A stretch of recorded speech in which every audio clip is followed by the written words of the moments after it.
I haven't had time.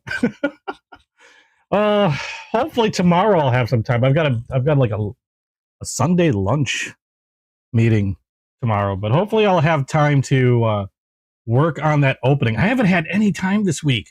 It's been, I know, because it's from YouTube, and I couldn't think of anything else. And I have to admit, it makes me laugh, especially when I know you're going to react that way. Anyway, hey, welcome back. It's the EDC Squirrel. How's everybody doing tonight? Or today, I should say, not tonight. How's everybody doing today? It's Saturday. It's time for the live. And I've got a bunch of stuff to show you guys. And hey, Waylon. Hey, NFK. Glad you guys can make it. And hello, Morrigan. I was waiting for you to respond. I was like seriously waiting for you to respond to the music. I just haven't had time to work on an opening. Not to mention the fact that inspiration hasn't slapped me in the face yet. So there we go. Okay, so got a lot of stuff to go through because I might have lost my mind a little bit. I'm not gonna lie. Oh, it's a good thing I managed to sell some pedals recently. So anyway, let me take this off the screen and help me encourage. Start a channel. Waylon, start a channel. I will subscribe. Okay, so what we have here, like before, I don't have a ton of packages to open up. I do have a few. I do have like 3 packages to open up because I was doing I was trying to get a lot of videos done. And I still have to get a lot of videos done on a lot of the knives that I had recently picked up. I know you gave me 3 songs. I'm aware of that. Like I said, it's going to take a while. I've got to work on stuff. Oh, where's my coffee? Excuse me. But it's been a busy week. On top of work, on top of caregiving, and then trying to do videos and all that other stuff, cleaning, cooking, all that fun adulting that we love to do so much. If you want to try to make one, go for it. Okay, so like I said, I got a lot of stuff in, mainly because, and a lot of these were opened earlier in the week because I was trying to essentially make content. And a lot of these I still even have to record. I haven't done I haven't finished all the recording on all these. But because of that, I ended up opening quite a few packages this week. Now, we'll start with the packages that I've already opened. Then we'll move on to those 3 packages that I have not opened. Those actually just came in today. And then we'll go over some other random stuff. I'm really excited. I know last week I got the this work sharp sharpening system, and I've been futzing around with it the entire week, and I ended up upgrading it. It's been amazing. And so I upgraded it, and I'll show you that too. Yeah, my girlfriend is disabled, so I am her caregiver. It was such a busy week because I was dealing with DHA, I'm dealing with doctors. One of her doctors actually just up and is no longer seeing people, which has us a little confused. We actually just got that call today, so I don't know what the heck's going on with that. But yeah, like I said, it's been a very busy week. So hopefully it smooths out a little bit because on top of that, I work as well, and I just haven't had time. These things are like an escape for me, along with my video game channel. So that's probably why I might have gone a little overboard. Anyway, back on track. So we are going to start with the boxes that I have opened already. Some of this stuff you guys have already seen before, because Morgan done bought my only razor from me thankfully, I managed to find another one. I don't think they're making these anymore. It's a Rough Rider Black Widow razor. Now, these only run anywhere between 15 to 20 bucks, if I remember correctly, but they're just pretty. And then Morgan really wanted the one I had. Thankfully, I was able to find a replacement, so now I have another one for myself, and that is staying in the collection. That's not going anywhere. I need a new chair. But what we have here, I know it sounds like I'm a little... I've been up and running around all morning. So let me grab a quick sip of coffee. You're a PCA. Ugh, as I almost drown in my coffee. That's your precious twin, yes.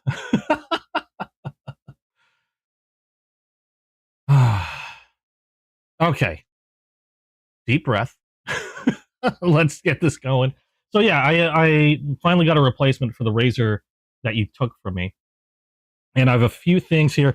Most notably, I got a few new cases, and that's a Bear & Son. You kind of don't count. We'll take a look at the Bear & Son real quick. This was, I believe, these were actually all from Chasing Blades. Bear & Son is another maker, U.S. maker. They have like 3 types of tiers, I guess you could say. Bear & Son, I think, is U.S. made. Some of their stuff is foreign materials, but then put together in the U.S. It all kind of depends on the, I guess you can say, the tier that they have. They have Bear & Son, they have Bear Ops, they have Bear Edge. I think Bear & Son are predominantly U.S. made, and Bear Ops, I think, are assembled U.S. Bear Edge maybe assembled U.S. or maybe assembled foreign. I can't really remember exactly all the details. But this was just a neat little something that I picked up. I do like a lot of the more inexpensive Bear Edge knives. The only thing with these, when you start going into really inexpensive knives and slip joint type knives, you got to be really careful with their snap, because sometimes their edges can hit the spring on the back, and I believe this is one that did. There's an easy way to test this, because right now I have, it's a perfectly fine edge. Let it snap. Let's see here.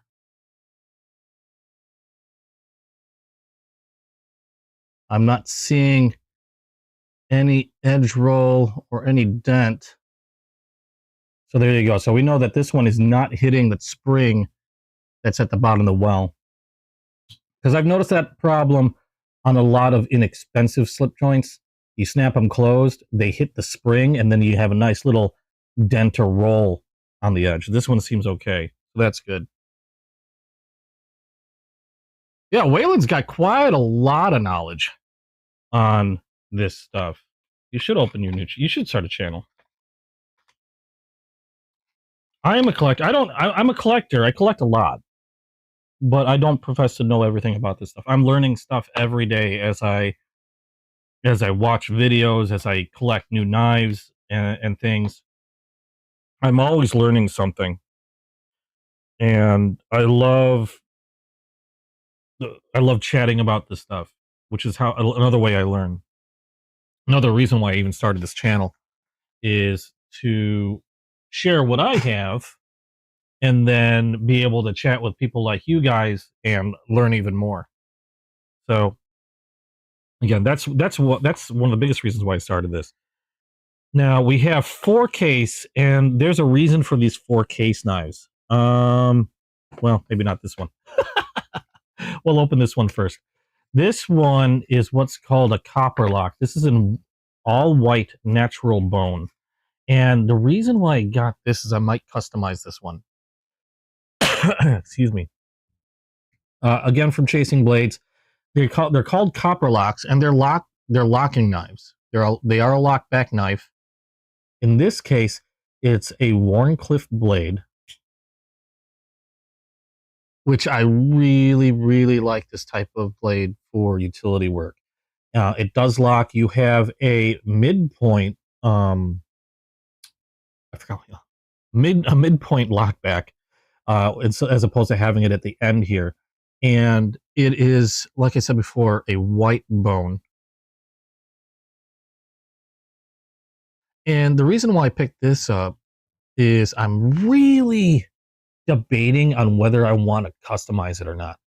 There's a lot of people that really enjoy customizing their case knives, and I've been looking at it, and people that will dye them different colors, or people that will even, what they'll do is they'll take a blowtorch and they'll burn the bone lightly in specific areas to create, well, that burnt bone look.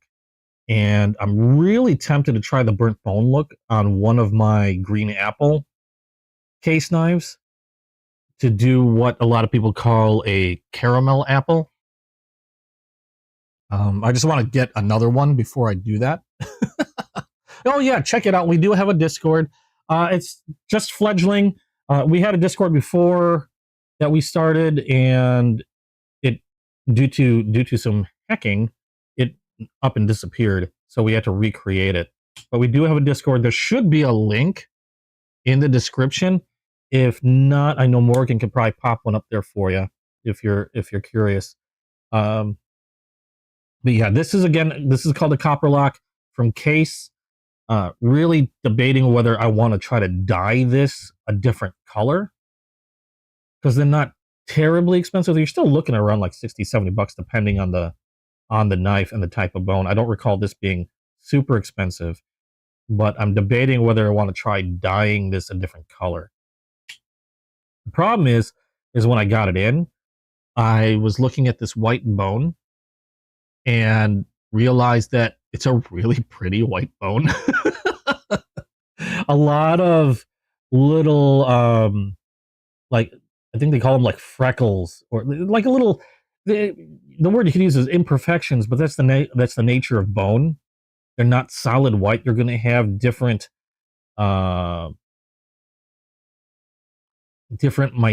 minute little things that are in the bone, just due to nature. Like, there's a lot of gray, especially like on the ends of this bone, and a lot of like these freckles. I don't know what else to call them. A lot of these little imperfections that I really like seeing in bone scaled knives. So I do want to try my hand at dyeing, but after looking at this white bone, I'm not sure if I want to use this one. I might have to get another. I'm not going to dye it pink.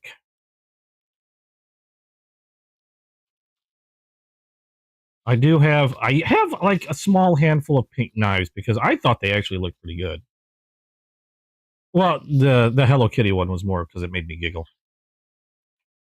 I mean, like I said before, can you imagine, you break into somebody's place, they defend themselves with that knife, and then you have to explain how you were stopped and how you got all those wounds.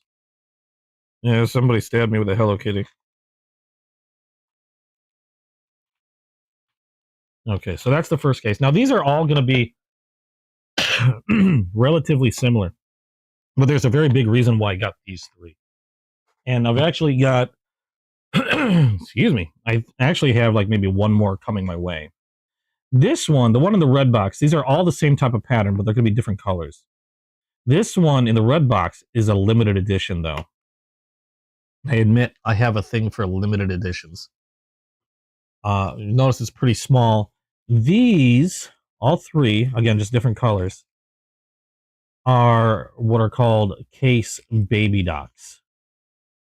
A baby dock is, I've shown dock knives or doctor knives before. Baby docks are obviously a bit smaller. In this particular one, this is a limited edition ocean blue bone gator jig. And the gator refers to the type of jigging or that texture that they have on the side. Oh, welcome back, NFK. And again, this is a limited edition. And this is what a typical dock or doctor's knife looks like. You generally have one drop point blade, and then you have I don't know if they have a particular name for this, but you have a small spatula. This one's not sharp. Okay, and they call them baby docks because this is a smaller size of your, I think a standard dock comes another like inch longer or so. They will vary. Sometimes they'll have 2 blades, sometimes they'll just have 1 blade, but your typical doctor's knife is going to have 1 blade and then 1 spatula. You'll have to excuse me. I don't know why I'm coughing so much today. And this one, again, limited edition. I don't know how many were made in this series. If it'll focus. There we go. Limited edition. And I don't know how many they've made in this series. I don't know how limited it is. But the reason why they called these doctor's knives is they were... It's basically the profile. Nice and slim, easy to carry in a shirt pocket. And a lot of times doctors would use these as, well, if they didn't have their scalpel handy back in the day, they had this.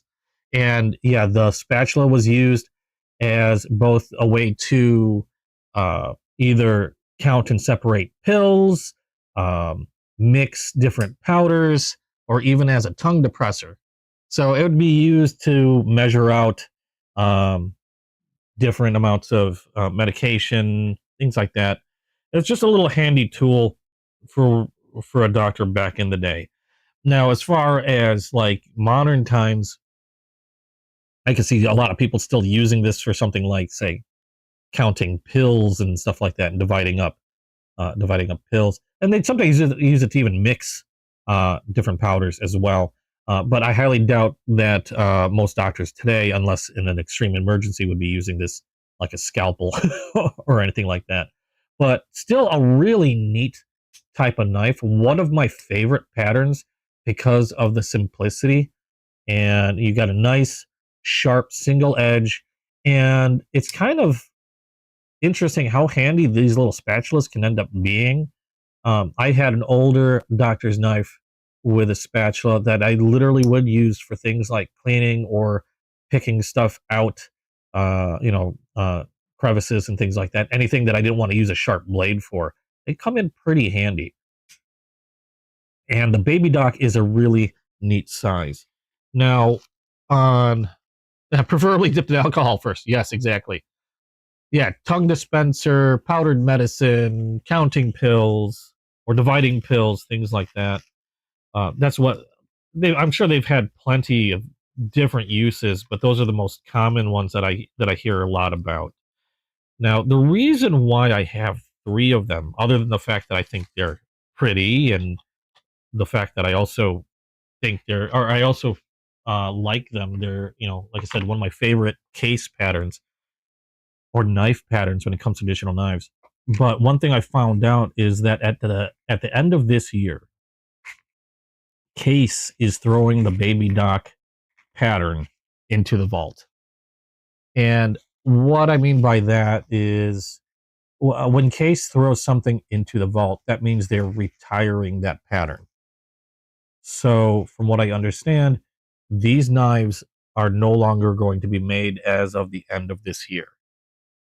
Now, more than likely, they will be introducing a new pattern. Very well, they very well could be coming out with maybe a full-size doctor come 2026, or maybe just some other pattern that they have, that's maybe been in the vault for a while, and they might reintroduce it again.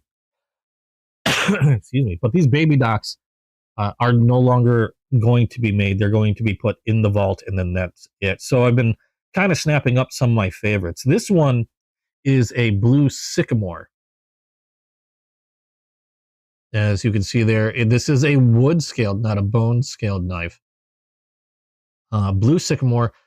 They call those lighter bits, like, I know Mike and Chasing Blades likes to call those blonde highlights. I think it's absolutely gorgeous. I love the blue on this one. Yeah, so I'm out to buy nearly every baby dock. No, I'm not out to buy every baby dock. I have been snapping up some of my favorite ones that I've been holding out on, and these are just a few. There's a couple others that I wouldn't mind having, but actually after these 3, and maybe one or two I'll have all the ones that at least that I want. Um, I know Chasing Blade still has like a red one on the table, and I'm not that partial to red bone, so I might pick it up if nobody else picks it up, but I'm not in any rush. And the baby docks will run depending on the type of scale, and like the one I showed before is a limited one. Depending on availability, type of scale material, they'll run anywhere from, I think I've seen them just over 50 to almost $90. I believe the limited edition one ran about 80. These were, I think, closer to around 60. This one, again, similar type, baby dock, spatula, single blade, and this is in the blue sycamore. So I had to pick that one up. And then this is my only blue sycamore knife. I really wanted a blue sycamore, and I figured if I'm going to be buying some of these baby docks, I'll make one of them that blue. And the other one that I picked up is also a wood scaled knife. I do have another knife. I have a Trapper, which is a larger two-bladed knife, similar to this. But it's one of my favorite scales that Case makes. I just think they look gorgeous. The funny thing is, this is only my second knife with these scales. And this is the Black Curly Oak. Terry, how you doing? Oh, well, thank you for sharing, Terry. Appreciate it. Just realized my computer is still making sound, so I can turn that off. This is a Black Curly Oak baby dock. And I love the wood pattern on these, on the Black Curly Oaks. They just look amazing to me. One of the reasons why they're one of my favorites, alongside with the blue sycamores. I just think they look absolutely gorgeous. But you can see why I kind of get hooked on Case knives. Their scales, their collectability,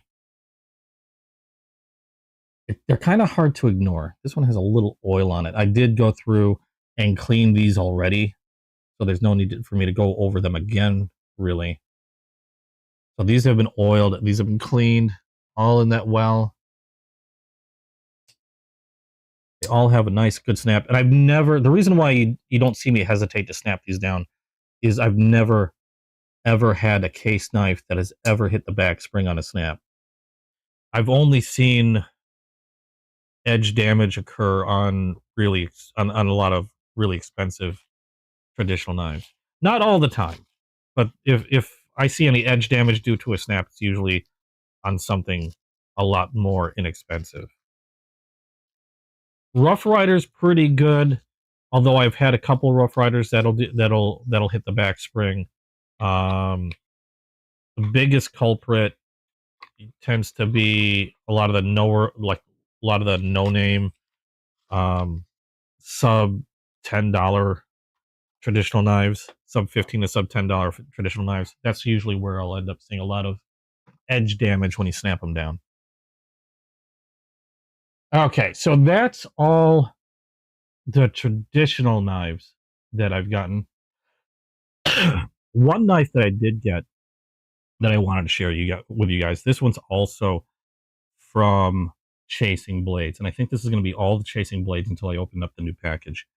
This was also from Chasing Blades. This one is a collaboration between Chasing Blades and Texan Knives. Now, if you're not familiar with Texan Knives is based in Texas, and they have a forge in Texas, and they not only forge their own steel, they put everything together, all done in Texas. Okay. I don't know about the sheaths. I'm assuming the sheaths are also done in Texas. This is a mesquite wood, and it is a Damascus made in the USA. You can see Chasing Blades, their logo there on one side, Then you have Texan Knives USA, rubbed worn, 1 of 4 made. And the rubbed worn might have been something that I started because a while ago, some time ago, as I was attending a lot of Chasing Blades shows, I started joking around and I pointed out how Mike, who's the one that does most of the talking, most of the selling for Chasing Blades, I would comment at how he would always be seductively rubbing a knife every time he was showing one of the case knives or showing a knife to sell. You know, because he's always meticulous. He goes over every knife. He wants to make sure there's no defects, so that way when you buy a knife from him, you're aware of everything that's on that knife. If there's even a slight rubbing, like scratch on the blade, he'll make sure to point that out. If there's anything weird on the scale, he'll point that out. If there's a crack on the scale, he'll put it back in the box and he won't sell it. Unless you really, really want a damaged knife, he will generally refuse to sell any damage or any knife that he gets from the manufacturer that shows any damage on it. So it's been kind of a joke that I started teasing him about how he would rub a knife as he's showing the knife. Like, it's like, you keep rubbing that knife and people are going to start thinking weird things. And it's from there, everybody else took it. We would joke and laugh every time he'd rub one. And, I keep telling him to put on some berry white, light some candles. And when he finally did a collaboration with Texan Knives, they decided to call their series Rubbed Worn. So now he's got a few Texan Knives. I think all of these, 1 of 4, has been sold already. I obviously have 1 of them. The other 4 have sold. And I think they're going to continue making rubbed worn knives as a collaboration thing between the two. And so I'm excited to see what others they get. So that in itself was what made this knife particularly interesting to me. And not only that, him and Gary even signed the sheath for me. I asked them to do so. So it's been signed by Mike and Gary. And I just thought it was really, really cool. Super sharp. Really nice work done on this knife. Now, it is a mesquite handle. The handles all look a little different. He had one that was slightly darker, one that was slightly lighter. I got this one that is just, roughly in the middle. And the interesting thing about this Damascus blade that they've made, or this Damascus steel, is as opposed to most Damascus, typically Damascus steel, they put together a stainless steel and a high carbon steel. And what usually ends up happening is, like you can see here, you get the patterning here from the different types of steels. The problem with Damascus, though, when made like that, you do have a stainless steel in the mix, but the high carbon is still susceptible to corrosion. And so you still have to take care of them like you would any other high carbon blade. Make sure they're well oiled, they're clean. After you're cleaning them after every use. They're well oiled when you're done, or waxed to protect them from the elements. And you basically have to be pretty meticulous with their care. Now, with Texan Knives, their Damascus, they actually use 2 types of stainless steel. No, these are not cheap. Now, obviously, I got a good deal from them, but this one in particular was about 170. So for this one was 170. But it's 2 types of stainless steel, so corrosion becomes much less of a worry in comparison to the other Damascus that I generally get. You can be a little bit, you still want to take care of the blade, obviously, but it's a little less of a worry. Whereas a lot of the Damascus, I'm checking them, admittedly, almost weekly, at least a couple times a month. I'll clean off my old Damascus, any old oil or wax, check them for any corrosion, and then I'll liberally apply more wax or oil. Usually, if I apply wax, they're good for a good while. Wax is probably one of the best things you can use for long-term storage. But I also have a few of my Damascus that are on a display, and so they sit out in the room. And those are the ones that I generally go over regularly to make sure that there's no corrosion on them. I keep them clean. I keep them dust free, and then I'm always reapplying wax or oil to the blades. And I'm also testing different types of protectants as well, and seeing how those work with my other Damascus. But again, with this, because they use two types of stainless steel. Now, I wish I could remember what kind of stainless steel they used. Unfortunately, I can't remember off the top of my head. But because they use two types of stainless steel, I don't have to worry so much. But, excuse me, quickly become one of my favorite Damascus steel knives that I've got in my collection. So this one holds some special meaning for me. And I'm glad I was able to snag one. I told them when they came out with them that they better hold one for me, otherwise I would be very upset. And thankfully, not only were they able to hold one for me, they got a few more, so I didn't have to worry so much. I still was biting my nails when the auction ran, so that was kind of nerve-wracking. Now, on to some modern stuff. Now, again, all this stuff were knives that I've opened previously during the week because I wanted to do some videos. This one I still haven't done a video on. This one's from Migron Knives, and I actually have this behind me. Or I had this behind me. Where did I put you? This one's from Migron Knives. This is the Migron Norsa. I don't know if these are still available. But I was looking around, saw this, and a lot of people have talked about this one before. It's probably one of the best deals and knives you'll find around, in my opinion, for under $30. I think when I got this one, I got it from Amazon for like $29.95 or $29. Just a hair under $30.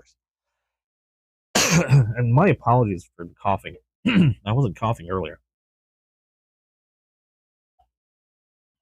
But this, after playing around with this, I haven't done a video of it yet, but after having played around with this one, this is probably my new favorite knife, in all honesty, for knives that are under $30. And this just fits right under the $30 bill. It's got aluminum scales. It's got D2 steel for the blade. Not necessarily my favorite steel, but a very good steel for exceptional edge retention. You've got dual thumb studs for deployment and a crossbar lock, which makes for a very solid lockup. Very smooth blade action on this one. You do also have a reversible pocket clip, and it sits perfectly in the middle when closed. And like I've given this some thought, because I've had plenty of knives like under $30, and I've been contemplating making a video on knives that are like that. And this one really takes the cake. Now, are there better options out there? Yeah, when you jump up, maybe a few more, $40, $50. I would say there probably are better options in terms of steel and things like that. But if you're looking for something under 30, this is probably gotta be the best knife, one of the best knives I've seen yet. Oh, you tried to order 2 Migrons last night. Oh, really? Are you are you talking from Migron themselves? I've never ordered anything direct from Migron, so I can't really speak to any difficulties I've had. This one, like I said before, I got from Amazon. I don't know. The only thing is, and it's weird. I wonder if I got their last one. Because they had it available. I bought it. And then all of a sudden, and all of a sudden it was gone. Like it was no longer available. So I was wondering if I got their last one or something. Because it's not the first time this happened, where I bought something from Amazon and then you can't get it again. I don't see, and that's another thing is I'm not sure if this one's something that they still continue to make. Let me check Migron's website real quick. Excuse me. Now, again, I've never ordered direct from Migron, so I don't know. It sucks that you ran into trouble.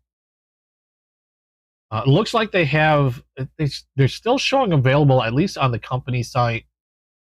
$29.95 on the company site, which is not bad because I think that's what they went through on Amazon. So I didn't save anything over Amazon. Oh, really? Amazon won't sell you knives because of where you live, but anywhere else will. there's so many the laws when it comes to knives, pocket knives, can differ so widely, not just from state to state, but from within a state. Just like from city to village to county, the knife laws could vary so much. You could take a step over a sidewalk and then suddenly you're in a different area that has different knife laws, and it's silly. It's really really messed up. Because I live in a state where there's no state exemption, so the laws are gonna, like in my state, the laws vary from village to village, from city to state, or city to you know county and all that. And like for example, I'm in Illinois, and Chicago, their knife law or their blade length is reduced to 2.5 inches. So carrying a knife technically over 2.5 inches is illegal in Chicago, whereas most places are going to be roughly around 3 inches, and there's a lot of places that generally don't care. But there's no, like I said, overall state law regarding it. Most of it has to do with intention. So interpretation. I'll have to go over the laws again for you know, more detailed understanding. But the way I understand it is to be safe, on the safe side, generally nothing over 3 inches, and and you should be okay. And there's some places you're not allowed to carry a knife, period. And that's generally places like federal buildings, state, you know, legislative buildings, courthouses, things like that.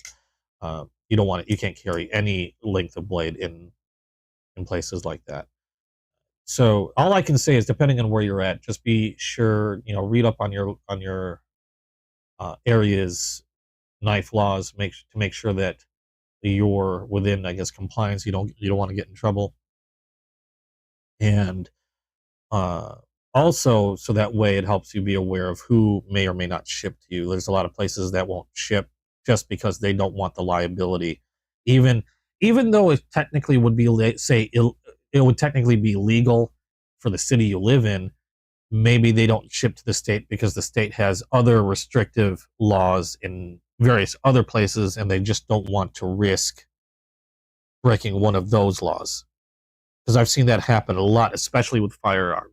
Like certain, well, not obviously firearms. You have to go through a what's the term I'm looking for? There's different laws for that. I'm talking about like ammo and things like that. A lot of places won't ship ammo because of varying laws in the state, whereas I can have ammo shipped to me no problem from other suppliers. But again, it's just a lot of legal stuff, reading through, and all that weird crap. um Migron started out making clones that went legit. Migron makes some really amazing knives, and again, the Norsa that I have here for $30 is, in my eyes, really hard to beat, especially with the material. Again, aluminum.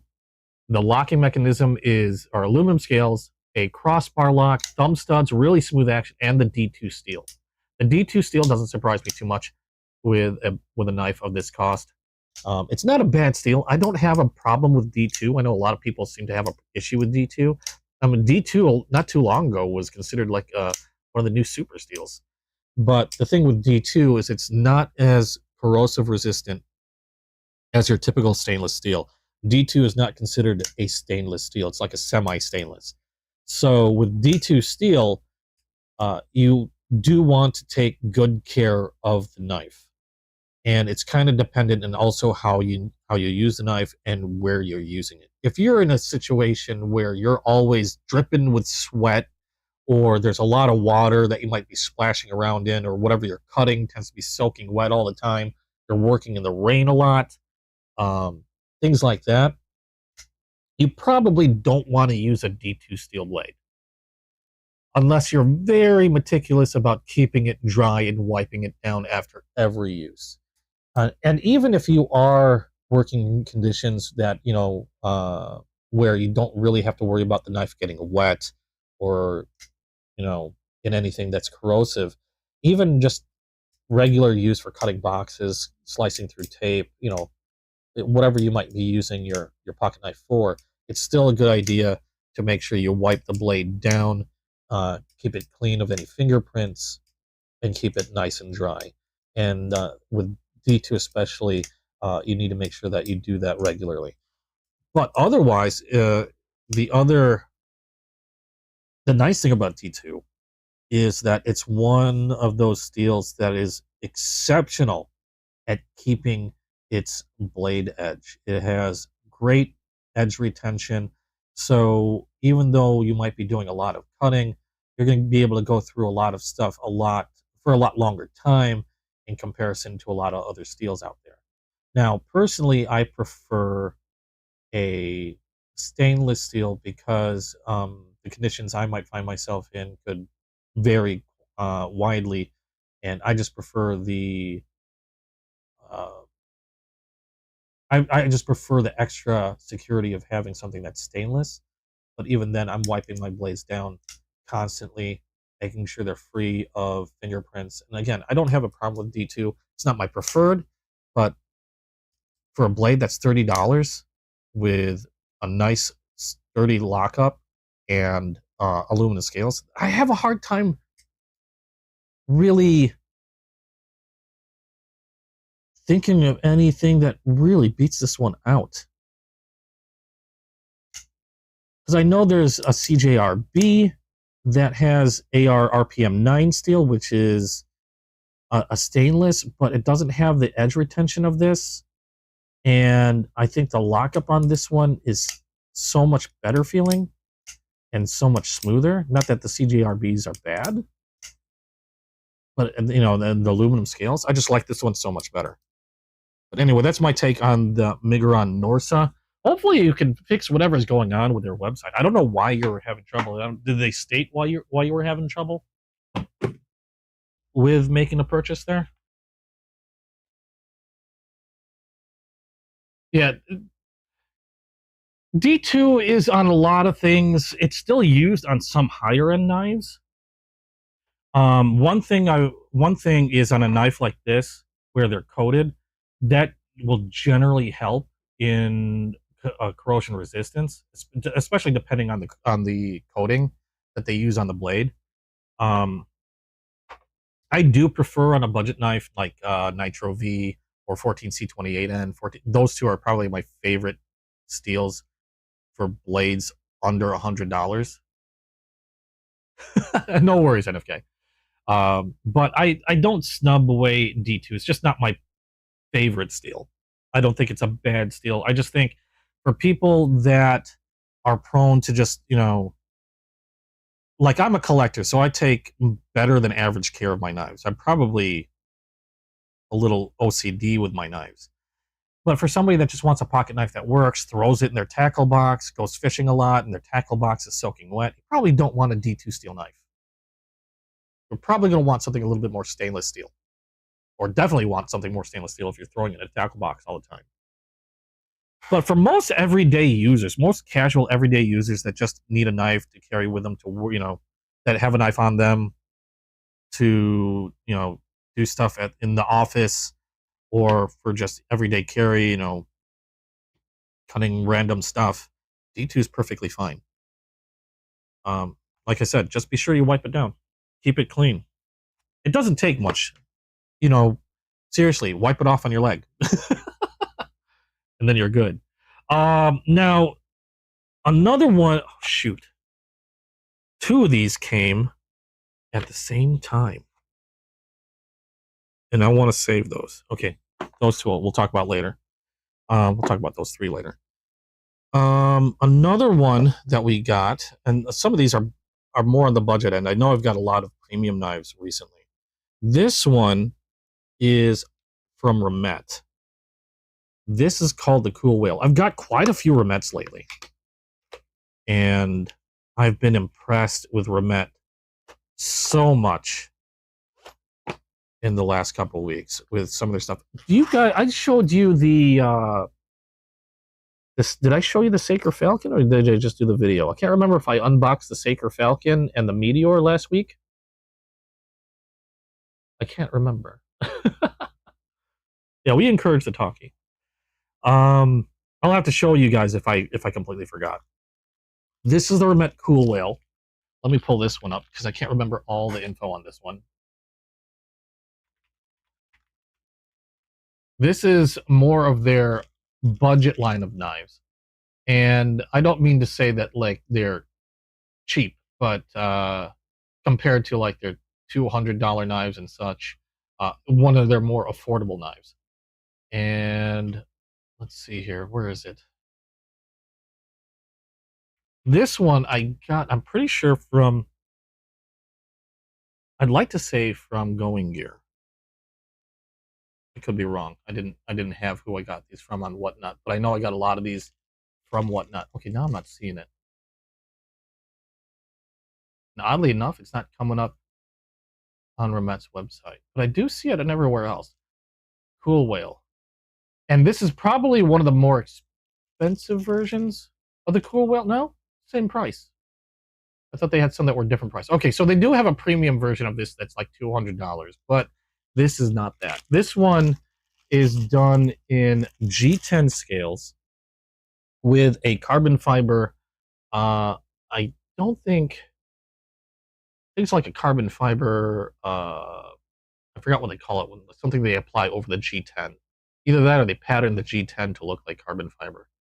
And it's also, the blade is also black stone wash finish. And the steel on this one is 14C28N.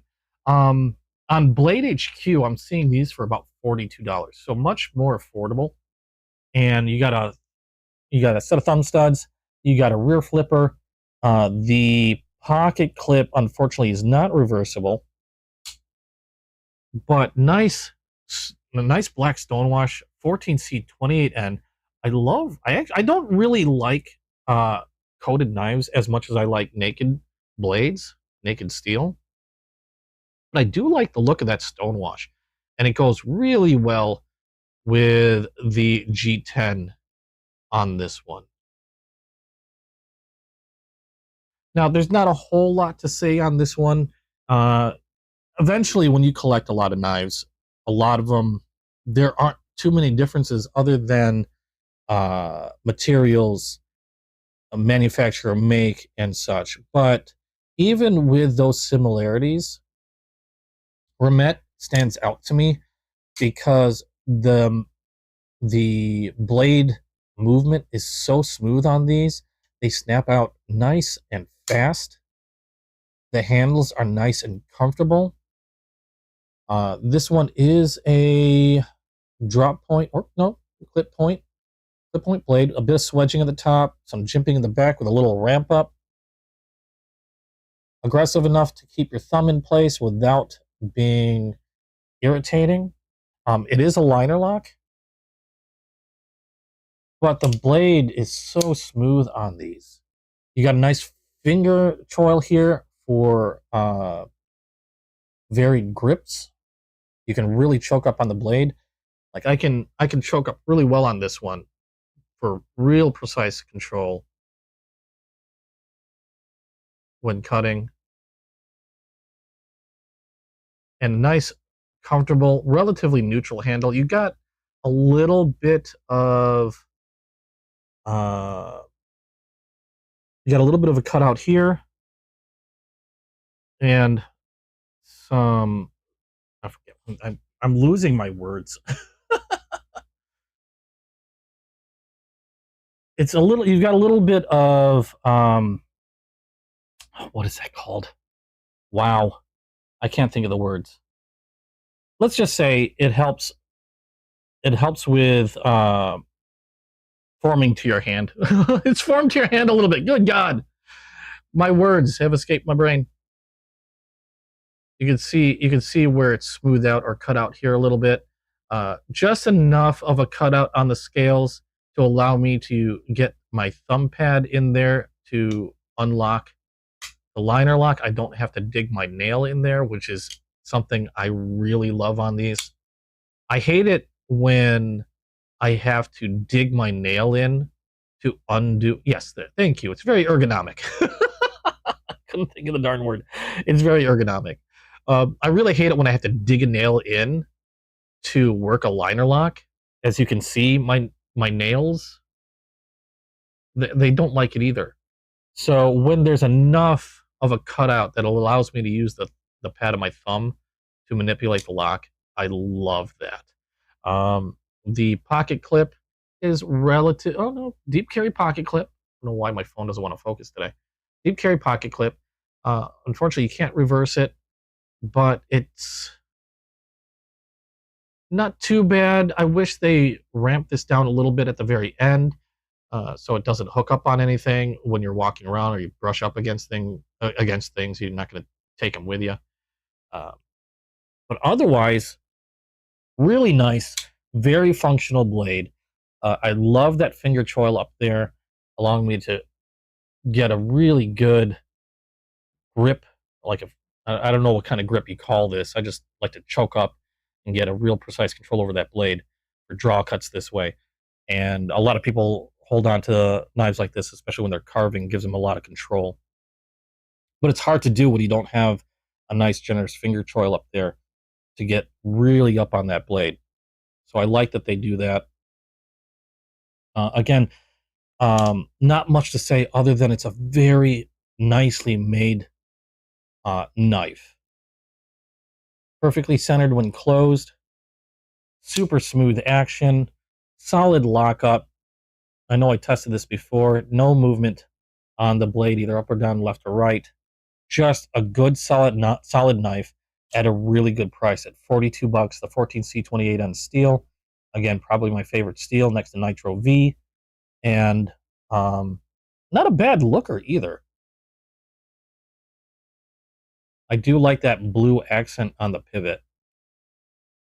And again, normally I'm not a big fan of coated blades, but this one just looks nice. I usually prefer my blades naked, without coating. I do like the look of this one. Yeah, very ergonomic. Very well done blade. $42. Can't complain. I'll probably do a short video on that later. I haven't done one on that yet. And it comes in a nice taco with, I've got so many of these, microfiber cleaning cloth. There we go. And I've got to find a place to put these guys. I got my other case here. I'm going to start putting these away. Or maybe I'll wait until I get more time. Let's just put this. Let's put this back in the box for now. We still got package ran off and fell into the garbage can. Get back here. All right, what else we got? This down. All right. Got a new one from QSP. This is another one that I've got to do a video on yet. QSP, I've only gotten like 2 or 3 other QSPs. No. Yeah. Like 3 or 4, actually. And the first one I ever got was a QSP Canary, I believe. Small G10, orange G10 EDC knife. That when I first got it, I thought it was absolutely amazing because of how quick and how smooth the deployment was on that knife. I'm going to grab it real quick. And it's this one here. It's light, not too heavy. It's got some weight to it, but it's not too heavy. I'm trying to remember the steel on this one, but the action on this blade, super fast. I have automatic knives that aren't as fast as this thing. Okay. And this is the knife that the first QSP knife I've ever gotten. And I was just so impressed with this one. I started checking out some of their other stuff. I got this really nice abalone knife from them that to me was absolutely beautiful. I think I showed that before. This one here. This one doesn't have a pocket clip. The QSP Dolphin. And again, the action on this, and this has some oil or wax on it. Absolutely amazing. And then I think I've got a couple others. Every time I've gotten a QSP, I've been extremely impressed with the quality of their knives. That I saw this one, I immediately jumped on it. This one is along their more affordable offerings, but it had a really nice looking scale to it. This one is called the QSP, what's this one again? Penguin. That's it. Got some neat little stickers in there. QSP Penguin. This one also is in D2 steel. Yep, D2. But you got a red and black carbon fiber flake on this one. We'll get to that, Morgan. I know you're waiting for it. We'll get to it. Red and black carbon fiber flake. We've got a reversible pocket clip on this one. Deep carry. D2 steel. Sheep's foot. Which, again, this sheep's foot blade is probably my favorite type of blade profile for everyday carry, because it just works so well for different tasks. It's not going to be the best for every task, but no blade is actually the best for every task. But this type of profile happens to be one of my favorites. It is a liner lock, full steel liners, dual thumb studs, and just like the other ones, super smooth, super quick deployment. Every QSP I've had has been smooth and quick, and I can't get enough of how nice that feels whenever I deploy this knife. It's got a small sharpening choil right about there, very neutral handle, although big enough to get a full gorilla grip on. Nice sharp blade.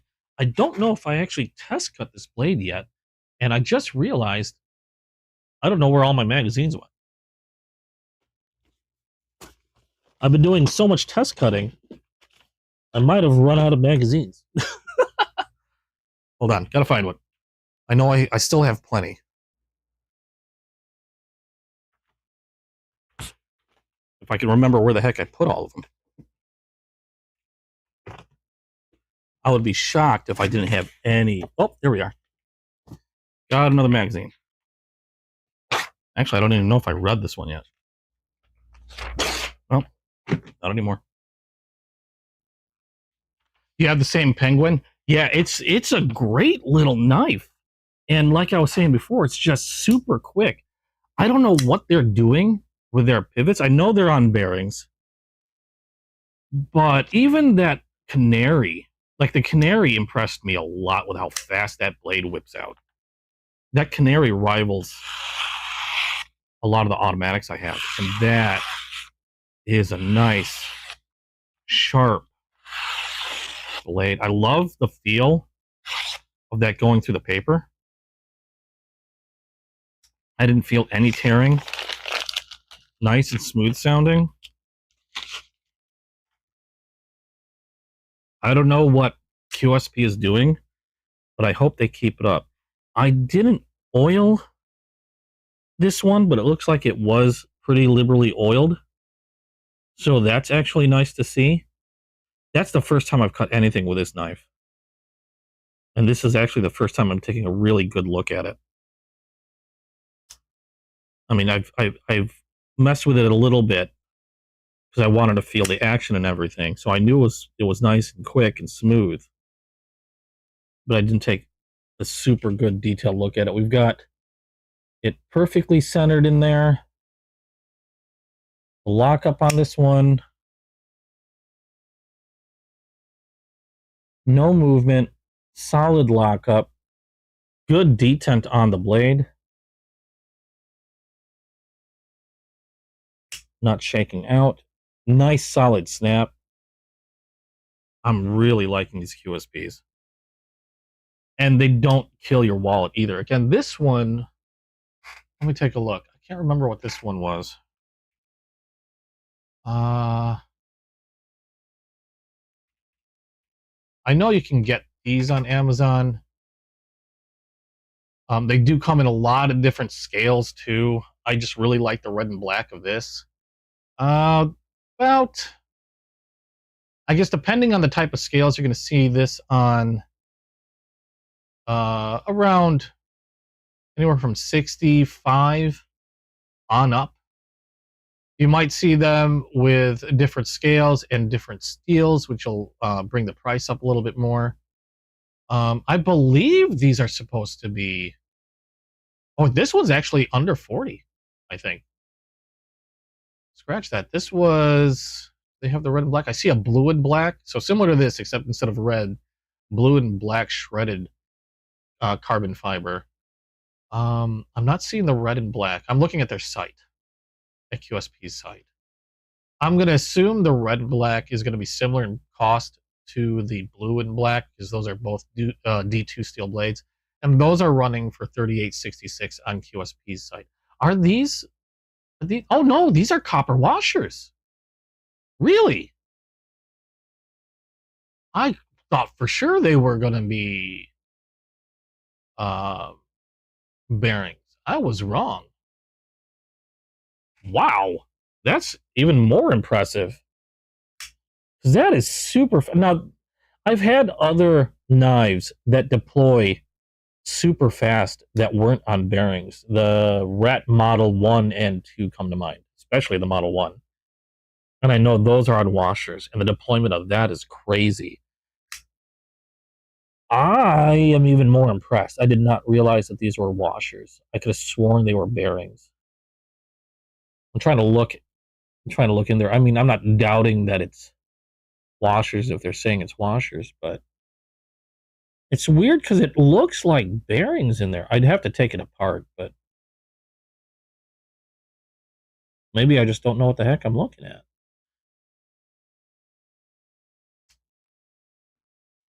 It wouldn't be any different on the red and black, would it? I don't believe it would be different. It'd be kind of weird to change the whole mechanism just because you have a red and black scale as opposed to oh wait, okay, there's the red and black, 38.60.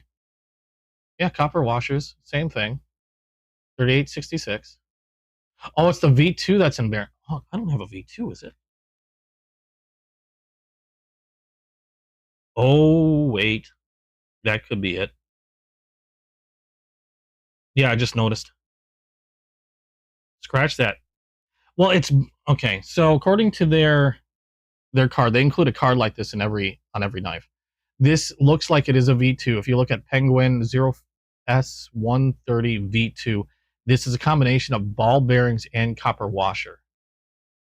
Apparently interchangeable. What do you mean by interchangeable? Now, looking at the blade, that's what I was talking about. I was looking inside, or trying to look inside, And what I'm looking at, they look like bearings. That's why I was a little confused. So, okay, so it doesn't, I don't have any other parts in here. That's weird that it says interchangeable, so maybe I can get copper if I really wanted to. So what I have here, this one's working off bearings. Okay. That makes sense with what I'm seeing in the liner there, or in the pivot. So I was really confused. Yeah, I am looking at bearings. Those are definitely bearings. So in my case, I've got bearings in there. That explains it. But either way, awesome, awesome knife. And like I said, I have knives that deploy super fast that I know for a fact are running on washers. I think the rat runs off two types of like a combination of two types of washers, and that combo, whatever they're doing on the rat model 1 and 2 for that matter. Where do I have it? I had, I know I, oh, am I looking at the wrong one? I might be looking at the wrong case. I have like 3 cases full of knives. Here it is. The rat model 1 I know for a fact runs on washers, but the deployment on this, it's fast as hell. Like for sure, when I first got this, I thought this had to be running on bearings also, but nope, turns out this is washers. And it's still super fast, and probably one of the louder snaps when it comes to deployment on a knife. This Model 1 Rat is freaking amazing. What's my favorite company? Hard to say. It's really getting a little hard to say, because now I'm a collector and I pay for everything out of my pocket. I don't have anybody that sponsors me or anything like that. So I don't have any company to favor in that way.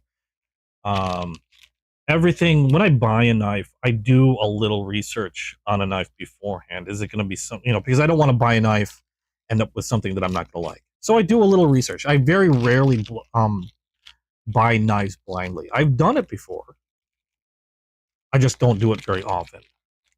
And so I do a little research. I look at reviews. I look at other people's takes. And then I decide, is that something that I think I'm going to like? And then, if I can, I'll go ahead and buy it, and then I'll give it my own, I'll judge it for myself at that point. So a lot of the knives I get, I know are, for the most part, should be pretty good when I get them. I've only been really disappointed on a few occasions when I've got a knife. That being said, a lot of the manufacturers that I've gotten knives from have been admittedly exceptional in what I've gotten. But as far as favorite, that's going to be really hard to say.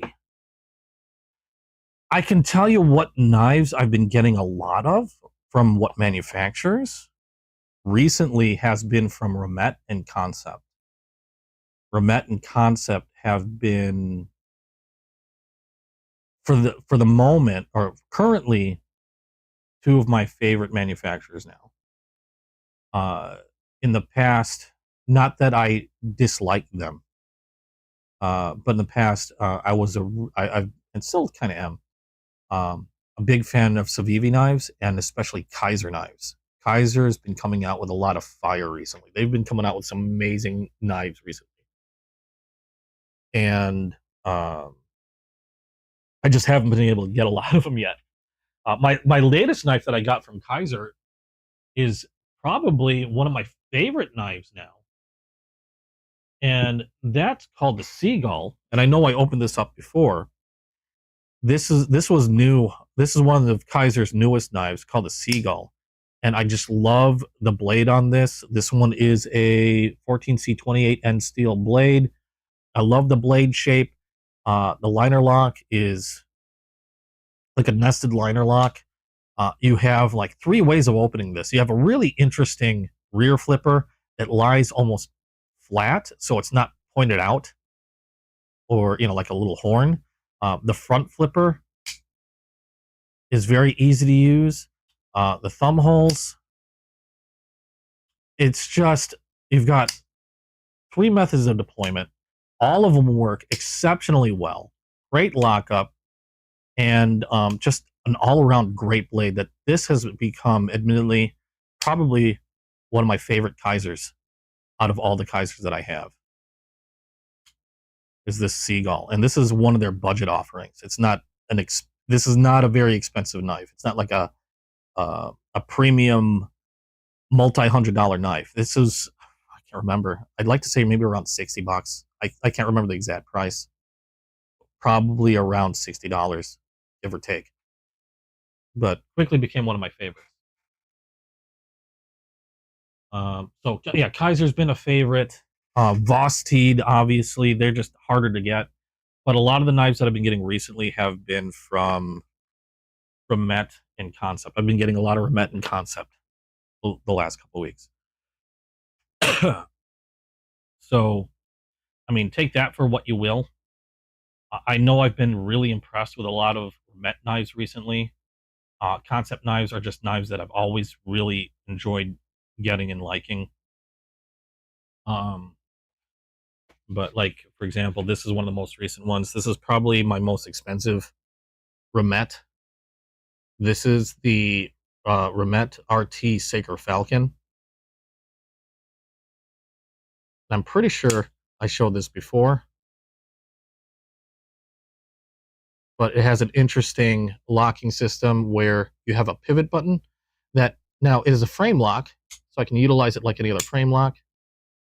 But if you press the button, it also will push the frame lock out of the way. So it acts kind of like a button lock. But really awesome knife. Compound ground blade. Rear flipper, thumb hole. The only thing about this one is it has a very strong detent. So because of that super strong detent, it's kind of hard for me to reverse flick it. I mean, I can still do it. It's just really hard to do. But knives like this, or the Meteor, seeing knives like this from Remet, they've really impressed me with their quality and materials and just their innovation. I like this one. This one also is a frame lock, but it's a button frame lock. You've got a button in the back here, and the button will also manipulate the frame lock, so you don't have to use your thumb. You can use that button, and that button will also push that frame lock out of the way. And this one is done in copper carbon fiber. Do you prefer whetstone or diamond plates? I prefer diamond plates. I used to use whetstones a lot, but they're time consuming. They kind of make a mess. I mean, they worked well. They worked really good. And then you've got a lot of these newer, harder steels. A lot of these tougher steels. You have like D2. Like, I wouldn't recommend trying to sharpen D2 with stones. And a lot of these other premium steels that I eventually just moved on to diamond plates and I haven't looked back. The hardest thing with diamond plates is getting consistency. You buy diamond, you can get cheap diamond plates on Amazon for a few bucks, but a lot of times they tend to be contaminated, and you think you'll have, like, say, a 1000 grit side, but they might be contaminated with larger particles, and so it might not be 1000 grit even on that entire plate. You might have like these larger chunks dispersed on those cheaper plates. So that's the biggest thing when it comes to diamond plates, is getting good diamond plates that are consistent and have no contamination on them. But otherwise, I prefer diamond plates for all my sharpening. And welcome to this stream, Y2K. I'm just going through knives that I've unboxed so far throughout the week, or throughout this week. So these are all new knives that I've received this week. And then I've got 3 packages that I'm going to be opening up shortly that I just received today. This one, and we'll go through sharpening, by the way. I wanted to show off, I did upgrade my work sharp, and you can see what I use. So far, this has become now my favorite way to sharpen a knife. But anyway, this one is a new one for me. This is my first knife from DreamTech. From what I understand, what I've heard is they were an OEM for a few others, and then they went out and decided to go ahead and put out their own knives. And that's what we have here is the DreamTech. This one, I haven't opened up yet, so I don't know what's in here. We got some inedible candy. We got a customer service thing, a quality control pass thing. We have, is this a sticker? I don't know if this is a sticker or if this is just a cardboard cutout. Don't want to peel it. Feels kind of like just a cardboard cutout. That's all in the box. We've got a microfiber. Ooh, what's this? Oh, we got a microfiber cleaning cloth with a little tool. I'm guessing a T6 and T8. And we have the knife. What the hell? We have the knife itself. What is this? Oh, and extra parts. I always like seeing extra parts when getting a knife. It's nice to know that they're willing to throw a little extra, especially when it comes to people that like to collect and like to fiddle with their knives and maybe take apart a knife for cleaning. Because I can't imagine taking a knife apart and then losing one of the screws. That would drive me insane. So nice to know that they include a little extra bit in there, or a little extra just in case. We'll put all these back in the box. But this is my first one from DreamTech. Oh, okay, I think I know why I picked this one up. Let me look this one up in particular. This one is called the, I have no idea, D4389C. Let me see here. DreamTech D4389C. No, not a robot vacuum. Okay, here we are. Here we are. DreamTech folding knife. This one is done in carbon fiber. Where'd it go? Carbon fiber. And this has their button lock system, which apparently they're patenting. And the thing with this button lock system is I've seen it in other knives before, and I'm wondering if they were OEM for some of those other manufacturers. It's a possibility, especially if they're patenting this one. This one has a rear flipper for deployment. We've got a reversible nested pocket clip. You can see here that there's a plate covering the cutout for the pocket clip should you decide to want to move it. Carbon fiber scales. And we got a partial backliner here, smooth, no jimping on that. And this one comes with a D2 steel blade. Drop point. We have on one side D4389, which is the model number, and it's, whoa, hold on. No. This is VG10. What am I looking at? Why would they label this VG10? Let me look again. I got this one from Going Gear on Whatnot, who is currently sold out. So apparently this might come in different steels. Because the one I'm looking at least online, is showing a D2 steel, but this one's clearly marked VG10. I'm going to have to do a little bit more digging because I don't see too much on these knives. I was curious because I've never seen the knife manufacturer before. And this is one of those knives that, like I said, I rarely buy a knife without doing some research. I was going by Going Gear's description. It looked interesting. It wasn't terribly expensive, so I thought I'd give it a shot. I can't remember how much I paid. However, I know on DreamTech's website, they're looking at just under $50 for these. But the one on their website is stating D2 steel, where this one, for some reason, is showing VG10. So I'm going to need to find a way to confirm on the make of this one. You have approximately 2 million Allen wrenches. I have so many Allen wrenches, it's crazy. I keep putting them all in one container, and then they all start leaking out, and I find them everywhere in the apartment. What makes this one interesting is the locking mechanism. Now, it is a button lock, except the button is on the pivot. And I've got a couple other knives that are similar, that are done similarly. And you can see there's a liner there, a liner type lock, and it's in the middle, not up in front. And when you press that pivot button, it kind of pulls that liner back in so that way you can manipulate the blade. I thought when I first saw the other one, I got one from Defcon, was one manufacturer, another one from Cobra Tech that does something similar, where you have a pivot button that pulls that liner lock out of the way. And they're very solid and strong locking mechanisms. In fact, yeah, I'm not getting any movement on this. Nothing side to side, nothing up or down. Because the way they work, they're a lot more solidly under the tang of that blade, which gives them a really nice lockup.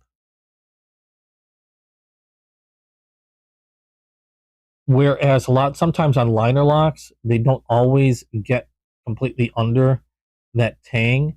And if you bang them around a lot, they've been known to sometimes move on over and let the blade fall.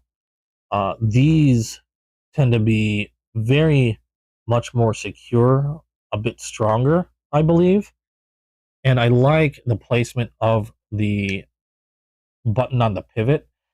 One would think, like I've heard people wonder, is it really easy to accidentally manipulate that button? But when I'm grabbing hold of the knife, and I've done this with the others, like here I've got a full gorilla grip, I'm nowhere near that button. Now, a lot of times I'll hold a knife like this, you got some jimping on the back. Again, I'm not anywhere near that button. And even if I choke up a little bit, I think this is the only time I'll get close to that button. I could possibly put my thumb here and then depress,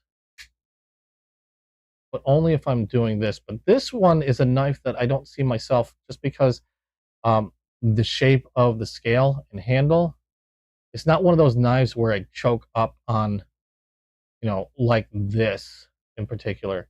The scale shape or handle shape doesn't really give me the best purchase in this type of hold.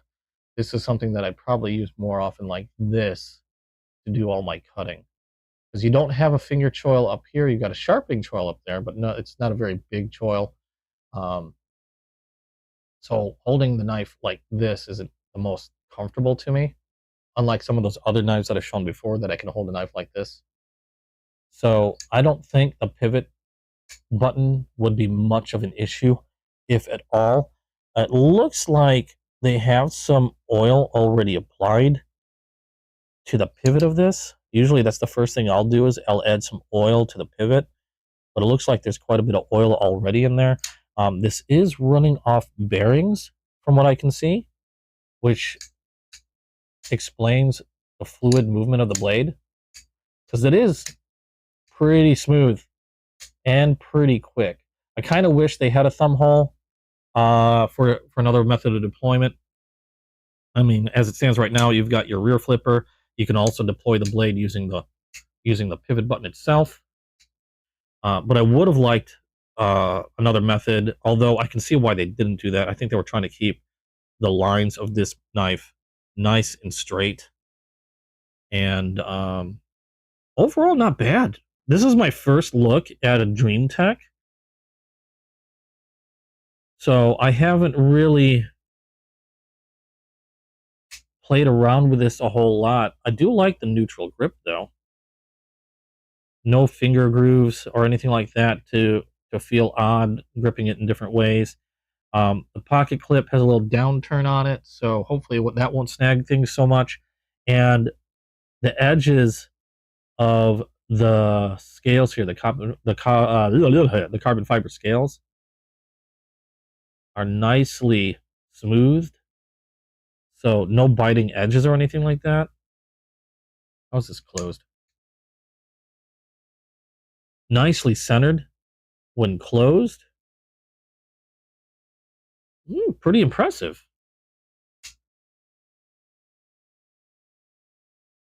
Nice grippy scales. They're smooth, but they have a grip to them. They don't feel slippery at all. You got a lanyard hole back here. Not bad. Not a bad knife, especially for the cost.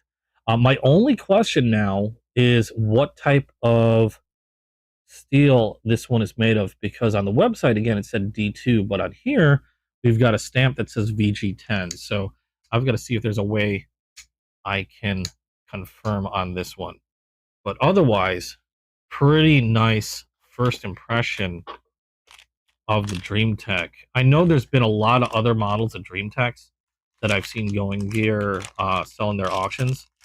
I'm going to have to take a look at a couple more.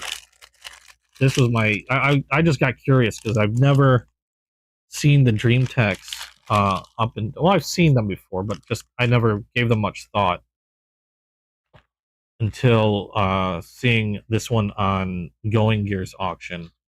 And he was giving these out, not giving them out, but he was selling these at a pretty good price that I really couldn't ignore it, and decided I'll give it a shot and see how it is. But really impressed with it.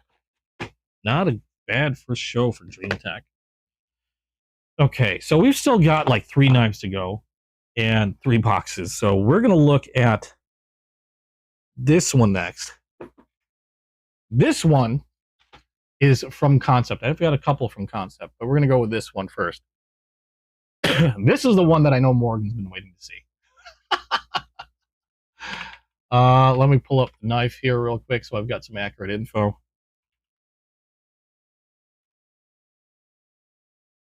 And this one, I'm trying to figure out how I'm going to store this for my collection. Because it's kind of an odd one. And I almost got another one of these today, because he was selling another one that was just, it was like goofy colors, and he sold it for a pretty good price. I wish I jumped on it, but I didn't, because I was like, I already have one now. I didn't want to.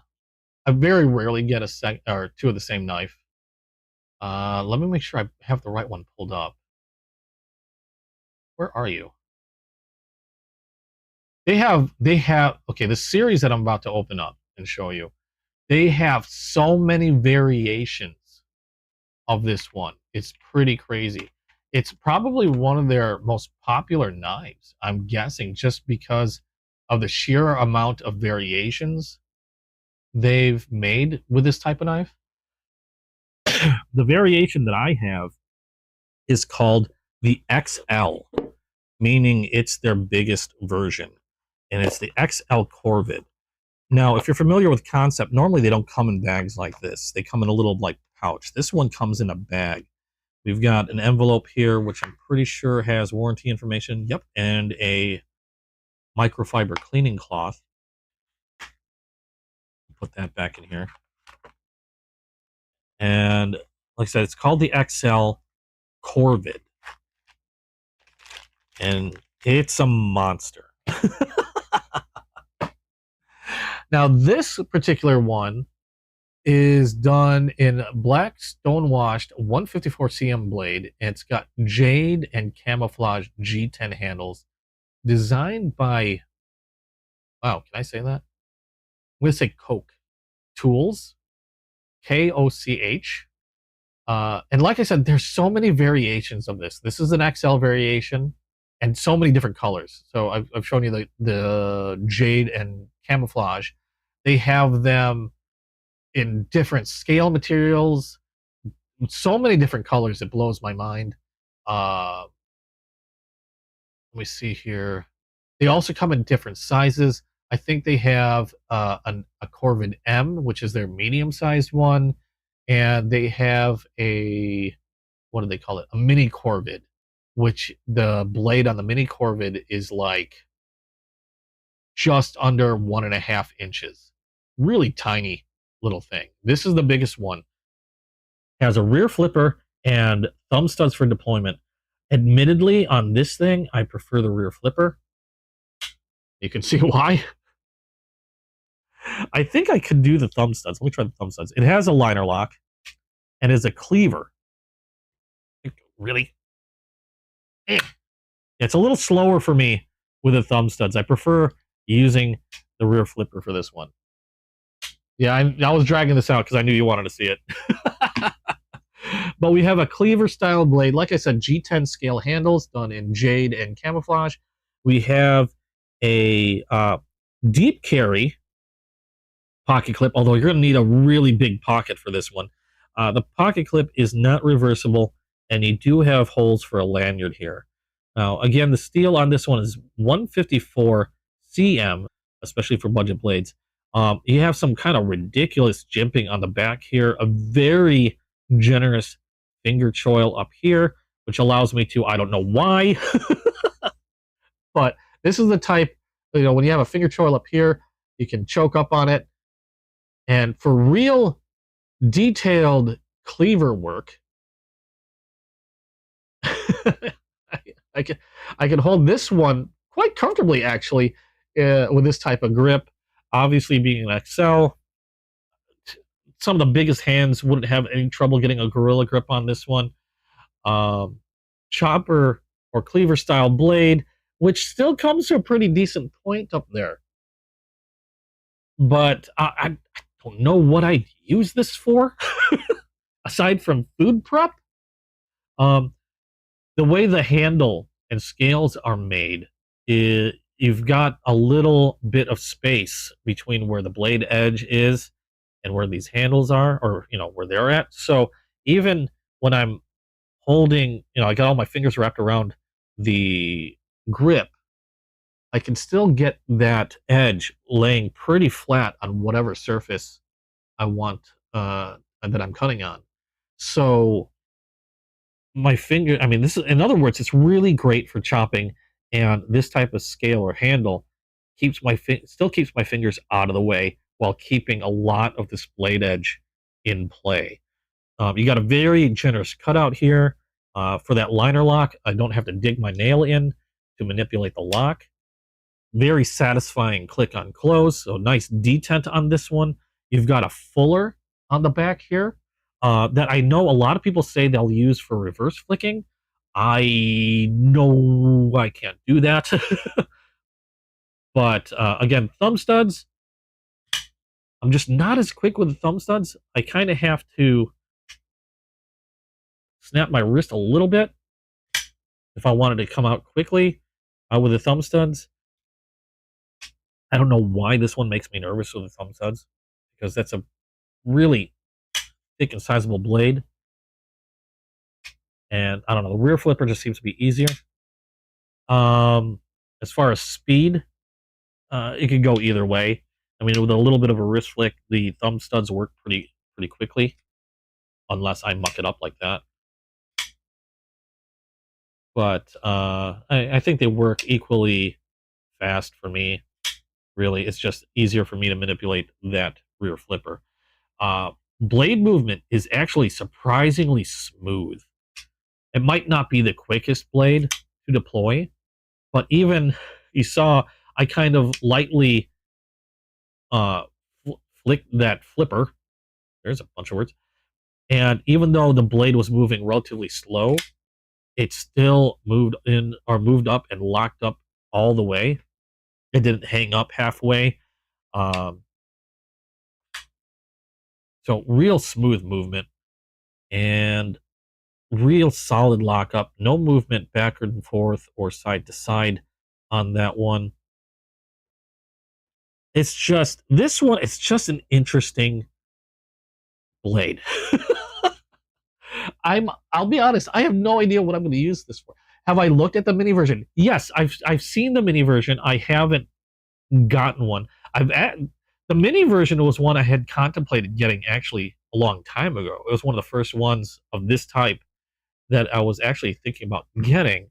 But then I came across this on Going Gear. He was doing a really good deal on these. I could not help but want to grab it, so I nabbed this one. So this is my first corvid. I know on Concept's website, these run for just under $90. I didn't pay that on Whatnot. I got a pretty good deal on mine.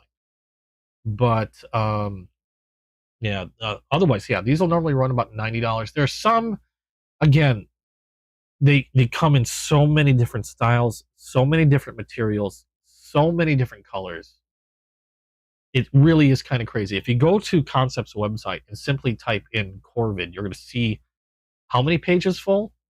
3 pages full of knives. And when I say 3 pages, each page is 1, 2, 3, 4, 1, 2, 3, 4, 5, 6. Each page, aside from, let's take a look at, nope, click too much. Each page, or the first 2 pages have 20 to 24 knives, so that's 48, and the third page has 3. So you have 51 different styles of this knife. Hey, Shady, how you doing? Welcome to the stream. So you have like 51 versions of this knife on Concept's website. Some of them are sold out. So unfortunately, not all of them are available. But this has to be probably one of their most popular sellers. I see these sell all the time on Whatnot. The mini corvids will range depending on the materials used. I've seen them for around 45 on up. This one again was just under 90. Some of the more pricier corvids will run above 100. Again, it all depends on the materials. They come in various different types of grip material like G10, resin. I've seen them in titanium handles, which obviously ramp the price up. Aluminum handles. I've seen this different types of steels like 154 cm, which is this one here, has 154 cm. I've also seen them in, I thought I saw a Damascus one. I could be wrong. Oh, I know that S30, they'll come in S35 VN. I don't know if they come in more than that. I'm sure. Yeah, Damascus. I did see a Damascus one. So yeah, so many different versions of this one. Amazon has them as well. Really tempted to get them. How much are they on Amazon? Concept Corvid.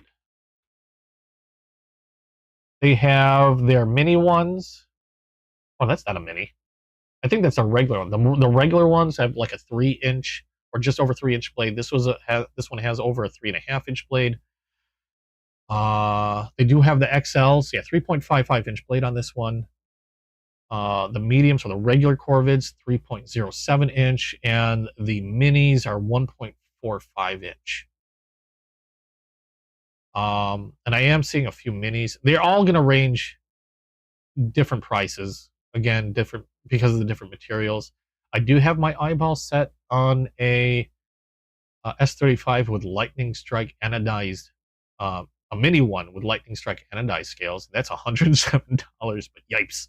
I just don't know on the really small ones because I know that's a really small blade, but they look cute as hell. I just had to go for the big one. But otherwise, again, I don't know what I'm going to use this for. I got this for sheer fun. It's just an interesting knife, and I didn't have one. Why not go big? And I went big. So this again is the Corvid XL by Concept. Just a really neat. I might have to get a small one now because that is really, really cool.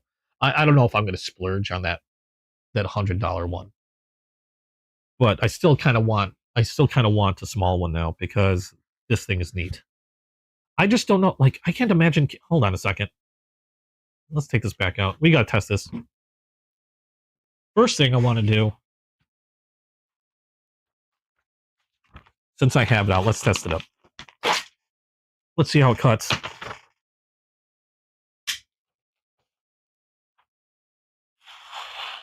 Oh. Oh.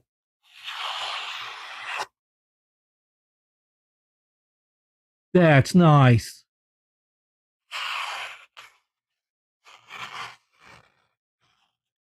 This is a cleaver blade. Oh, that is sharp out of the box. so sharp.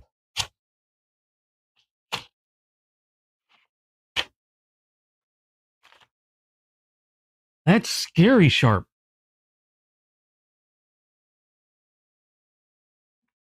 You want one in between? You'll have to get you have to go for the standard one, which I think, like I said, was just over 3-inch long on the blade. Boy, that's crazy sharp. What I wanted to actually initially test was this, because it has a pocket clip. Where did I put it? There it is. I've got my pocket tester here. I want to see how this sits in the pocket. Like if I were to carry this, it's not going to fit in the fifth pocket, that's for sure. Oh, nice one, Terry. It's not going to fit in the fifth pocket, the watch pocket. Oh, perfectly centered when closed. Something I love to see. I like that. We'll put this nice smooth pocket clip. It fits. Pretty deep carry too. And I have that as far back in my pocket as I can go.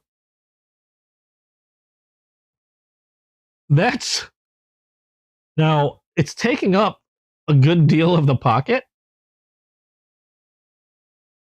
I'm not sure I can get anything else in there if I wanted to put anything. I mean, I could get something in there. Hey, Dream Crusher, yes, this is huge. But it does fit in the pocket. That's awesome. Now I kind of want another. I want I don't know if I want to like a medium or the mini. Oh, who am I kidding? I kind of want both. Maybe we'll see. But that was one of those. It was a deal I couldn't pass up. Plus a type of blade that I never, I didn't have. A combination of good price and just sheer want. The Concept XL. That's not the box. That's the box. I'm just going to put this back in here for now.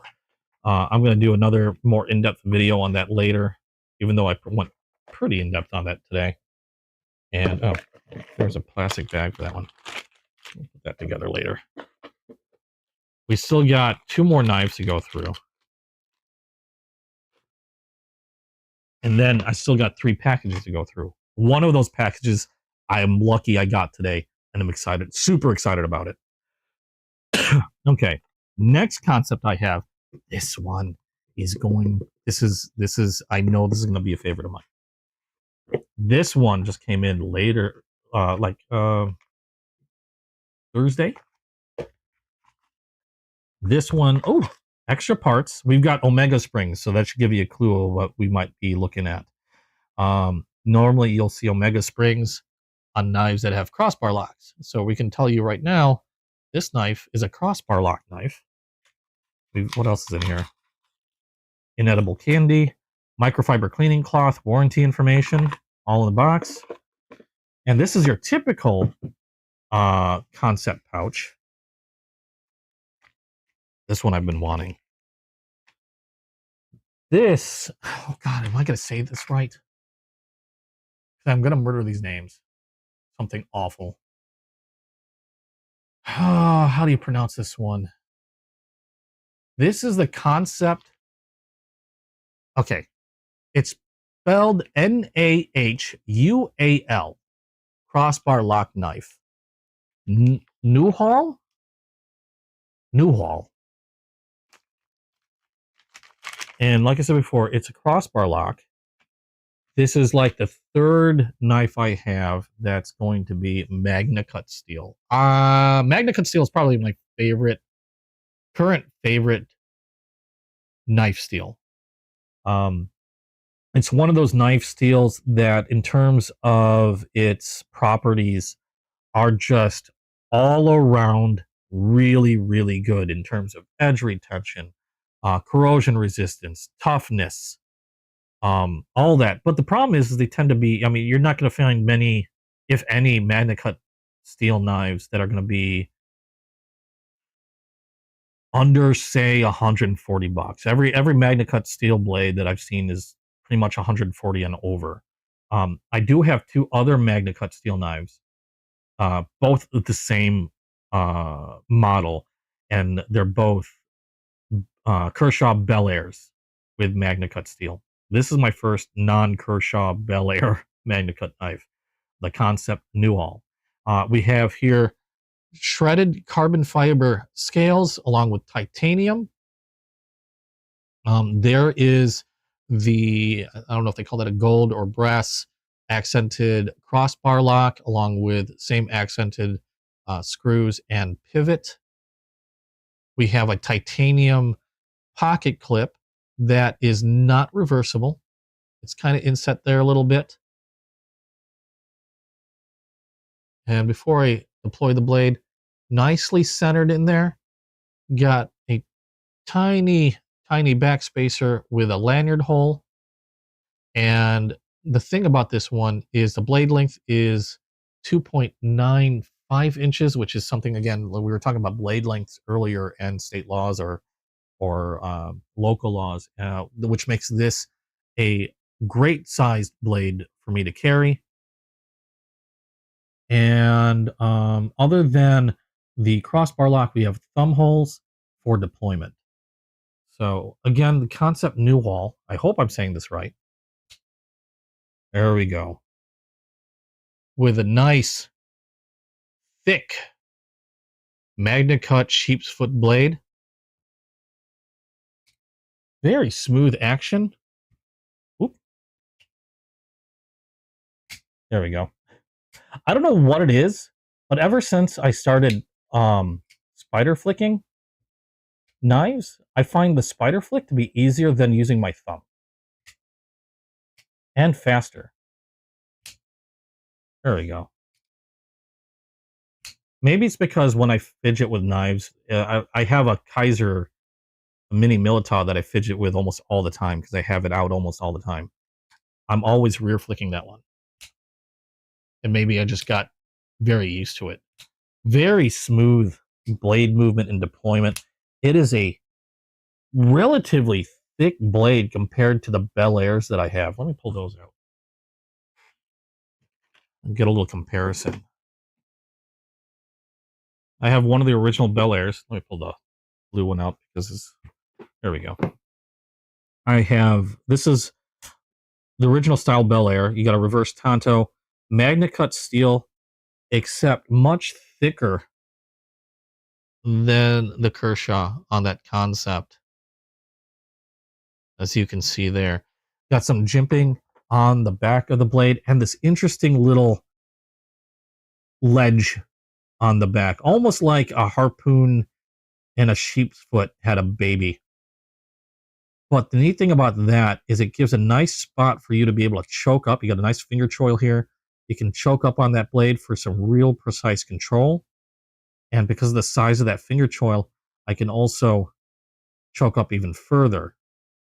And again, sheep's foot, probably my favorite knife profile for your everyday carry tasks. Looks like the communicators on original Star Trek. What? I can't remember the. We're talking about this here. And Kershaws are still these Kershaw Bel Airs are still probably one of my favorite knives in my collection because of how quick and easy they are to use. Smooth deployment. I love the MagnaCut steel. And the only problem with the Kershaws is they are a little over 3 inches in length, which could make it kind of questionable depending on where you're carrying this. So when I saw that Concept had one with MagnaCut, 2.99 inches, sheep's foot style blade, and nice and thick blade stock with a crossbar lock, I had to dive at it.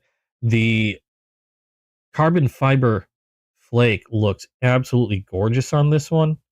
They did have a copper carbon fiber scaled version, which normally I would have gravitated to, but that version comes with a Damascus steel blade, And while I like Concept's version of Damascus, because I believe Concept also uses a mix of stainless steel for their Damascus, I could not overlook the Magna Cut steel on this one and had to go for the Magna Cut steel. But nice, smooth deployment on this. I really like the rear flipper, or not rear flipper, the rear, the Spidey flicking on this knife. Very easy to Spidey flick. Like I said, for some odd reason, I find it easier than actually using my thumb to manipulate the blade. Of course, you can use the crossbar lock to manipulate it as well. The crossbar lock is not too soft. In fact, it's a little, you got a little bit more tension than the Bel Airs do in terms of that crossbar lock. So it's got a little bit more tension to it, requiring a little bit more pull to disengage the lock. But otherwise, crossbar locks are nice, strong. The lockup on this one, let me check that. Nice and solid, no movement, up or down, left or right. I can see the bearings in there.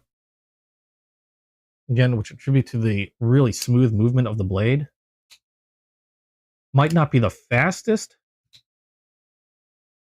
but it feels really good. Oops, unless your finger slips out. And I just really, really love the shape of that blade. Another reason why I like the Bel Airs, I like the reverse tanto. It's close to being a sheep's, pretty much a sheep's foot that's been clipped a little bit. But one of the reasons why the Bel Airs have always been a favorite of mine. But this one takes the cake. Now, granted, this is a premium knife. Now, the Bel Airs, when I got my Bel Airs, these were about $150 a piece. I've got this one, and it's one of the few knives that I like so much that I had two. This is like the original Bel Air that has black washed Magna Cut steel, aluminum handles. This one was, I think, a Blade. It was either a Blade HQ or something exclusive, because I don't think they normally came in blue. But this one is aluminum with blue anodized scales. Really loved these blades, but they ran roughly about, I'm just going to say over 140, about $150 a piece. This one is going to set you back on Concept's website. This one runs about $214. This one I did get from Concept's website, $214. These were new in August, and the $214 for this one is for the carbon fiber with the Magna Cut steel. The Damascus version with the copper carbon fiber scales is going to run a little bit more at $240. And then they do have another version of this that has also Magna Cut steel, but the blade itself is black washed. And the scales on it are also a black washed titanium with, they call it an Arctic Storm fat carbon handle, which is like a blue and black carbon fiber. I opted for this version because I do like a naked steel. I prefer naked steels versus coated. Nothing wrong with coated. It's just aesthetically, for me, I prefer a naked steel. Although I have seen there are some really nice coated steels, especially DLC mirrored coated steels that are absolutely gorgeous. The only problem with those is they tend to run a hell of a lot more because of that DLC coating. But otherwise, awesome knife. This one is going to be probably the one that takes the cake away from those Kershaw Bel Airs. I mean, still love them, but this blade shape, along with that nice thick stock and just beautiful looks on this one, yeah, this is going to be a favorite. We have on here the Concept logo etched on the blade along with Magna Cut, and I believe that's a part number. Other side we have, looks like, I would guess that's a designer logo. And then the name of the knife itself, the Newhall. I hope I'm pronouncing that right, because that name is kind of weird. But really, really cool. I thought they had another version or another knife called the Newhall before, but it was a completely different blade shape. But I remember looking up the knife and looking up the name, and I could have sworn they had another knife, same name, but looked completely different. I'm gonna have to dig around for that one. But this one again was new for August, and I've been wanting to get one of these for a while, ever since I saw that up and saw that released. And I'm glad I finally got my chance to get a hold of one. The big draw from on this one for me had to be that blade shape and the steel. And when I picked this up, they were running a special on this. Oh no, I didn't get this from Concept. I got this from, I'm sorry. I got this from Blade HQ. I think it was about the same price though. Because they were running a special on this. And that special they were running was this. Because they had a limited special going, and if you spent $150 or over on a knife, you got a free knife. And it's one of those knives that you generally just can't get anywhere else. This one is made by Cevivi. And I'm a knife collector, and why am I having a hard time? Hold on, coffee. I was just saying I'm having a hard time finding a knife. There we go. The funny thing is all these knives, and this is probably my most used knife. Kaiser Drop Bear Utility Knife. I use this for everything. Like literally everything. Where do I want to cut you? There we go. But this one came free with a $150 purchase from Blade HQ. So this is not something, as far as I know, that they offer for sale normally. In fact, I don't think they even show up on Cevivi's website. Let me look here. And Blade HQ has done this before, where they had, I think it was, if you a long time ago, if you bought something or your order came up to $180, they offered a free knife. And while I missed that promotion because that ran a while ago, I actually came across that knife and was able to buy it in an auction. Okay, yeah, this knife doesn't even show up on Cevivi's website. So I think these are literally only available during limited special offers through Blade HQ. This is the Cevivi Cintilla. This one is done in D2 steel, coated D2. We've got G10 handles, rear, was it rear flipper? No, just thumb studs. It was, hold on a second. No, rear flipper, thumb studs. We have a reversible pocket clip, deep carry. Nice little carry knife. I mean, we've got some jimping on the back here. Let me close this up again. It is a liner lock. Nicely centered when closed. And this is out of the box. These do run on bearings, so nice and smooth. Nice quick deployment. You got some jimping and a little bit of a shelf on the back here for a good amount of grip on that thumb. A generous finger choil for choking up on that blade and getting really precise control over the knife. The liner lock has a little bit of a cutout, just enough for me to use the pad of my thumb to unlock the knife. But that's one probably complaint I have for a lot of Cevivis is out of all the manufacturers, their liner locks, they have the most knives with liner locks that I have to dig in using my nail in order to manipulate the lock.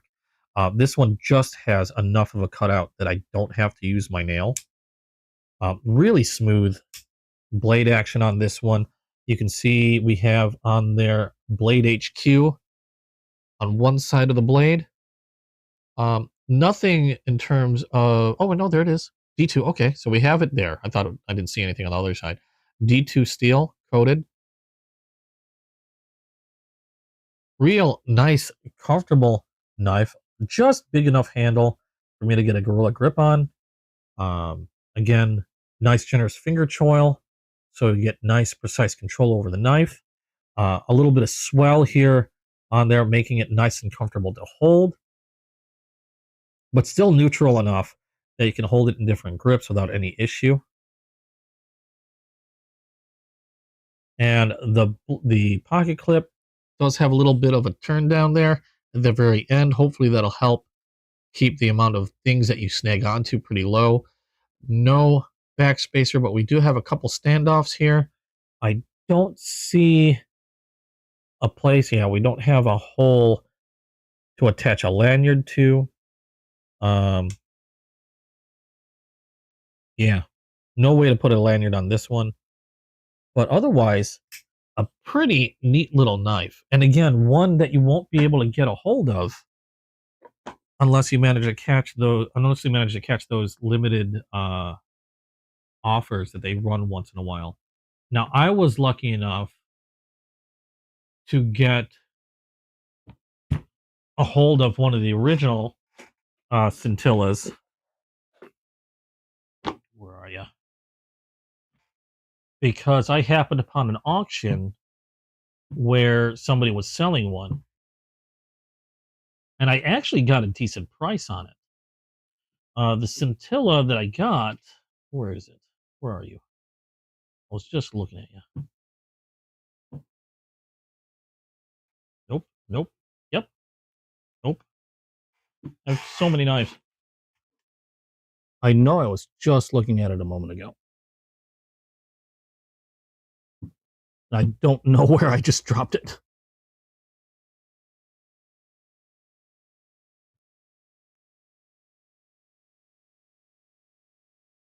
No. Nope. Good grief. Well, the Scintilla that I got before, like I said, I found it on auction. It's black G10 scales and a naked, uncoated blade that appears to now be missing from my collection. There it is. Why is that all the way over there? I totally put in the wrong hole. That's why. This is one that they offered some time ago. Otherwise, same steel. Just this one is uncoated. This one actually doesn't state that it's D2, but I'm pretty sure it's D2.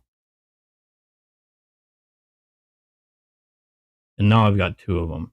Now, because they're only offered in limited quantities and also during limited events, I don't have a price on these. All I can tell you is I believe this one was only available at the time that this was out if you bought something for over $100, like $180 over.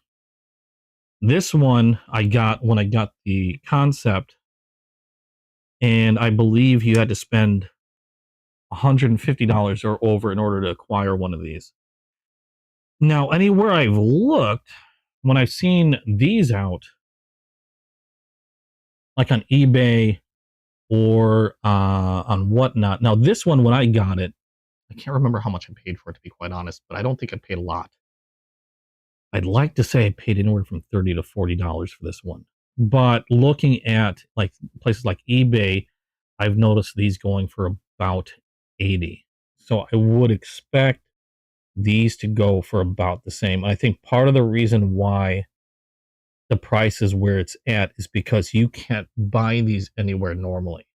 At least I have not been able to find them. They don't even, like I said, show up on Cevivi's website. If I wanted to dig around, again, they're called the Cintilla. Scintilla.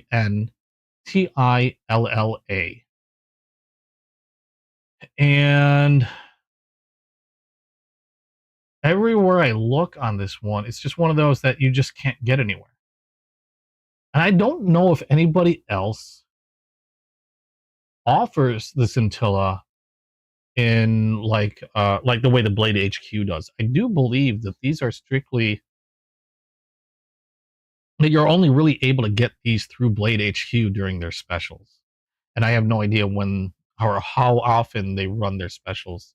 Like, I wasn't even aware of it when I got this one. I just thought this was a really nice knife for a really good price. Now, it wasn't until after I got it that I realized that they only offer them through Blade HQ, and only if you spent so much. Now, if you were to go to places like eBay, okay, I am seeing this one. So apparently somebody already grabbed this and threw it up on eBay.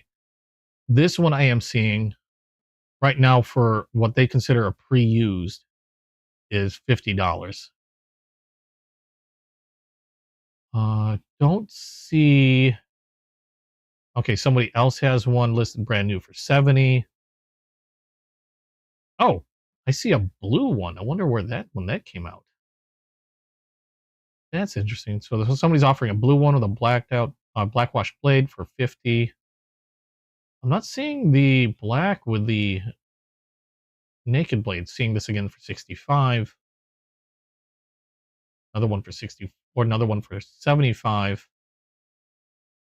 So, okay, yeah, roughly if they're considered pre-owned, 50, brand new out of the box, you're going to see them for anywhere for 60 to 80 bucks.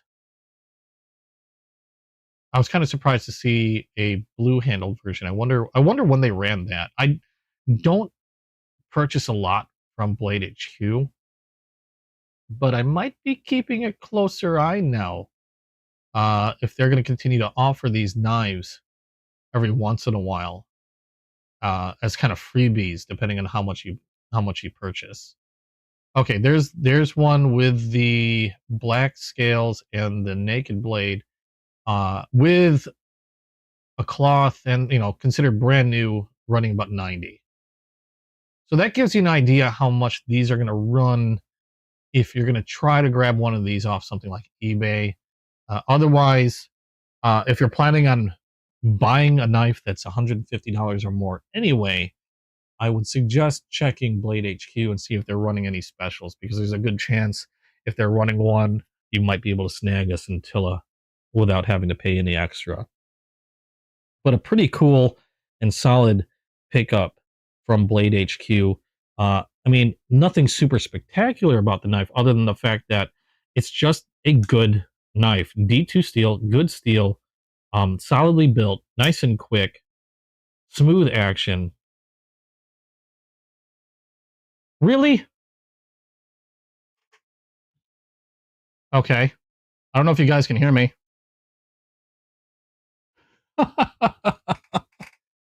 I think the power just went out in my apartment. You gotta be kidding.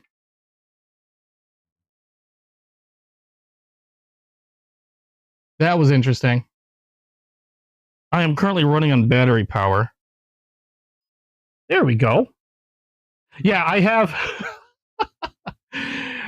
Thankfully, I have battery backups that are running throughout my. And it went out again. God damn it. Really? I have battery backups for. You make up your mind? Please? That'd be nice.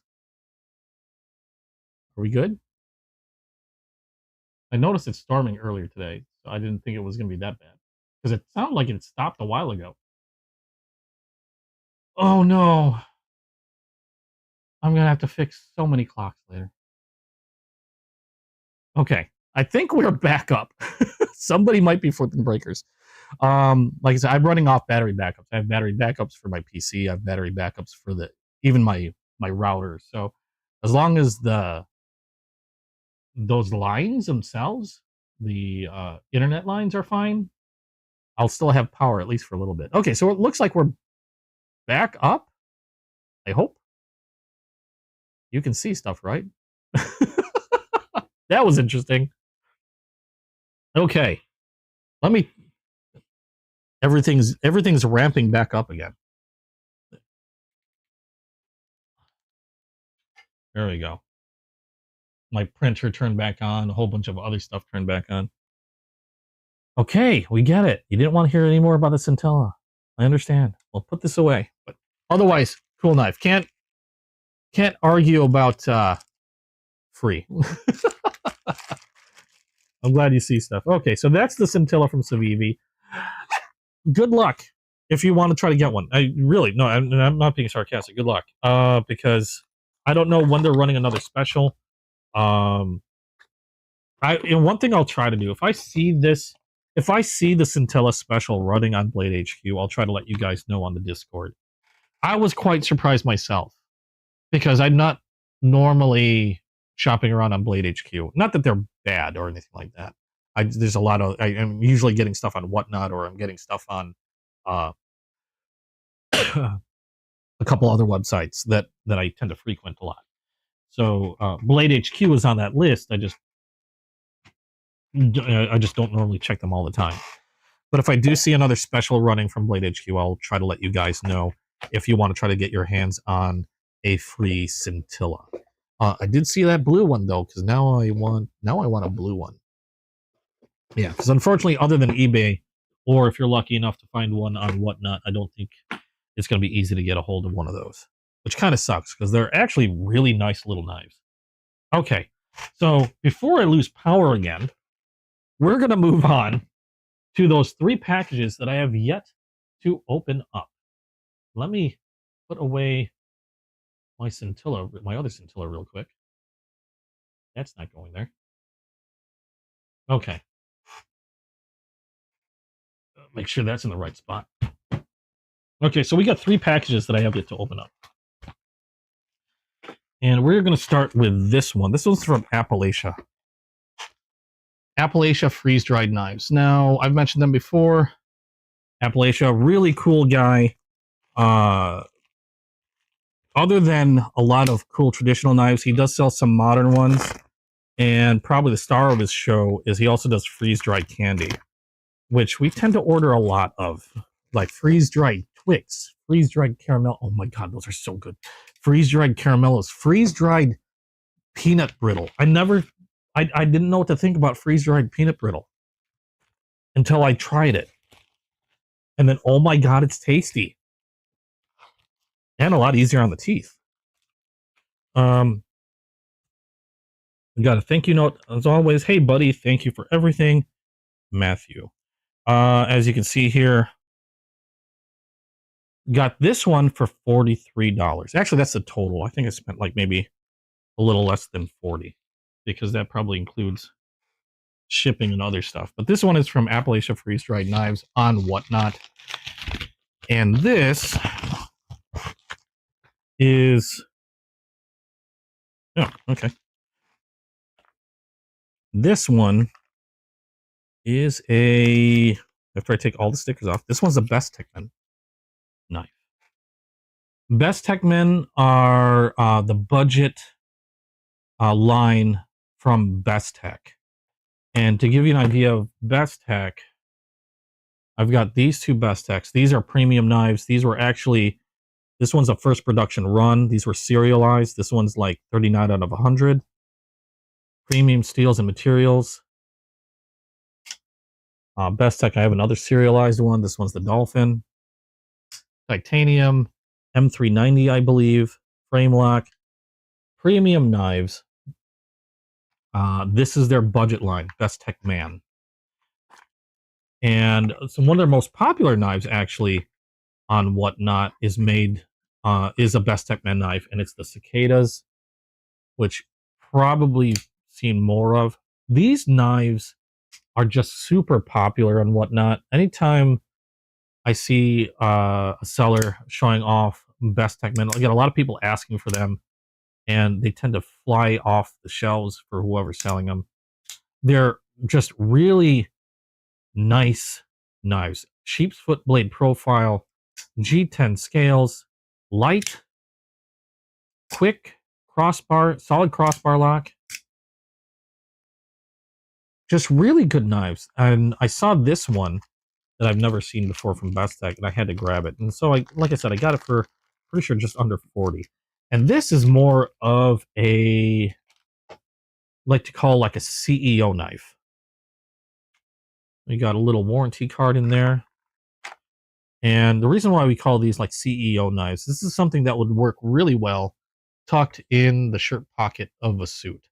They kind of resemble pens in a way. In fact, if you look at the pocket clip, it's almost like a pen clip type or style, something you'd see on a pen. And they tend to be very thin, very sleek looking. This one has a deeper carry pocket clip, so it's not going to really poke out of the pocket much at all. And it also is reversible. And not only reversible, but inset. You got a little plate. Oh, no, is it inset? Yeah, it is inset. Oh, that's weird. I just noticed how it goes on there. I thought that was a plate. So it kind of hooks over and screws on the opposite side. So you unscrew that, flip that over, screw it back on, and that's how that one works. Kind of neat. And you know what? It just occurred to me, I don't know much about this one. What's the part number on this one? Is a BMK 14C. Let me look this one up.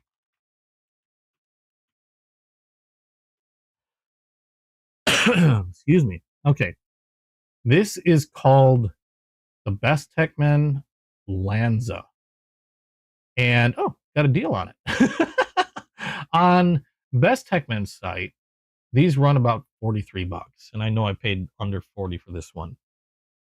The scales on this are a black and green G10 scale. It is a liner lock and a front flipper. And the blade length on this is 3.45 inches, and it's made out of 14C 28 and steel. One thing I like about this is they are front flippers. I like front flippers. I don't know why or what it is with front flippers. I just find them very satisfying to flick open. That is a nice, thin blade. And I just realized how smooth that one opened up. Now, these are running on bearings, I believe. It looks like bearings. Trying to take a good look into that pivot. And they don't make any mention of it on the website. Oop, hopes and helps if I focus. They don't make any mention of it on the website, but I can't. It looks like I can see bearings in there. So I do believe there's bearings. It's not going to be just washers. It did move real smooth. Nice and clicky. Very sleek. Thin profile blade. Again, just under 3.5 inches, 3.45 inches. Overall length on this one's 7.49 inches. And then when it's closed, it's going to be roughly just over 4 inches. Satin and stonewash finish on that blade. We've got a Bestechman logo on one side there. Kind of hard to see. And then it looks like we have a designer logo. I'm not sure who designed this one. Designer logo with 14C28N right by the pivot. Designer, do we have a name on this one? Yipes. I have no idea how to pronounce that name. Grzegorz Grabarsky. Gregorz Grabarsky? There's an extra Z in there. I can't carry that, but you can. Well, there's nothing to say that I can't carry it. A lot of the laws here also take in consideration intent. If I was doing something bad and had this knife on me and then was caught, yeah, probably be in big trouble. This would be an added charge. If I'm walking, if I'm carrying this and I'm using it specifically for work, not doing anything bad with it, not doing anything horrible, no reason to draw attention to myself, I don't think anybody really would have a problem. I don't know if it's something that I would carry, but this is something that would definitely easily work well if I was wearing a suit, tucking this into a shirt pocket. because that would sit really easily and pretty well hidden in a shirt pocket. Let's see here. Closed. Hey, Eagle. How you doing? Closed. We've got it nicely centered in there. And one thing I noticed about the liner lock is they have a nice, generous cutout. And this is the same thing with a lot of the other Bestechs that I have that work off a frame lock or a liner lock. They have a nice, generous cutout on the scale and the handle itself. So there's no worry about having to dig my nail in to manipulate that lock. I can use the thumb or the pad of my thumb to close that very easily. Now, nice satisfying click from that liner lock. Let's see here. Nice and solid. No movement on that blade. Do I even own a suit anymore? I used to. I probably should grab another one sooner or later in case I need it. Probably wouldn't be a bad idea. You know, just preparing. I do miss wearing a suit though. A nice suit, a suit that fits nicely, you know, fits well and looks decent, really feels good. Even though it's kind of, you know, you're dealing with a suit, you're dealing with a tie, so there's a lot more you're dealing with in terms of, you know, just getting dressed up and ready. But once you're in that suit, it does feel really nice. It makes you feel good when you're in a suit. So I might have to get a suit just so I can carry this knife. But yeah, I can see this working perfectly fine for, like, you know, somebody wearing a suit wants to keep a knife for utility on them. Doesn't want a clip sticking out on their trouser pocket. This blends well with having, you know, sitting inside a jacket pocket or your shirt pocket. Again, a very nice deep carry on this. Slim blade on it. One of my favorite steels, like I said, 14C28N steel blade. Nice lockup. Yeah, we're going to test this one out. We are going to test this one out. As soon as there it is. Let me tear off some paper. We're going to see how sharp the edge is on this one. Nice and sharp. A little scratchy at the end there. I don't know if that was because of me or... No, that might have just been me. Smooth through that paper. Oop, okay, well. There we go. Immediate bite. Let's see if I can do this without any support. I'm shaving the paper. It's going to need a little bit of support. Otherwise, pretty sharp. Now, I know I'm kind of messing up a little bit. But let's take a look at the edge. Nice smooth edges. A little bit of tear at the end. Probably could do with a little bit of stropping. Otherwise, pretty sharp out of the box.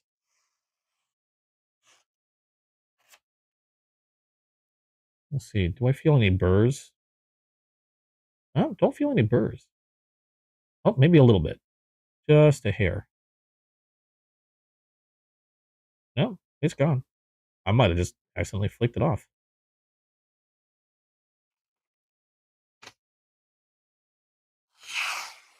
Pretty good out of the box. They did a pretty good job on that edge. Not bad at all.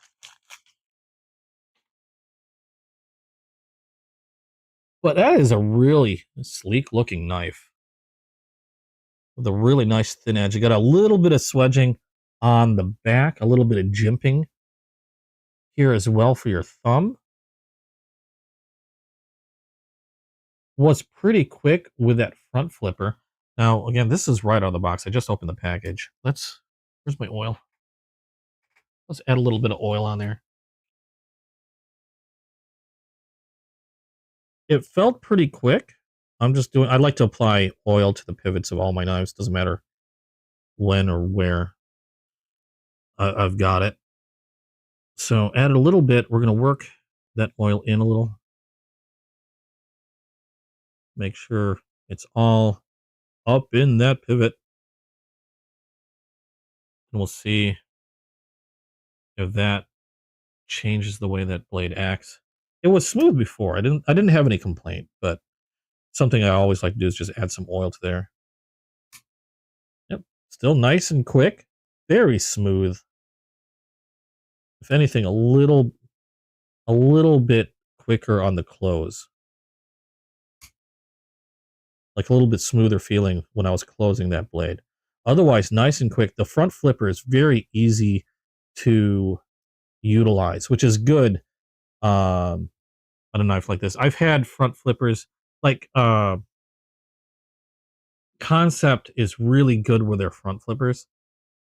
They're very easy to manipulate. I think this is the first front flipper I have from Bestechman. I have a top flipper from Bestech, which is a little different. It rides kind of like the top, but this one is really nice and easy to manipulate. Not hard at all. Pretty neat little knife. I'm impressed.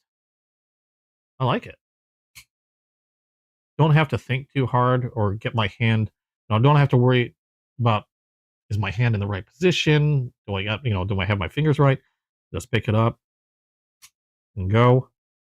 Nice and quick, nice and snappy. Good feel on the scales of that G10.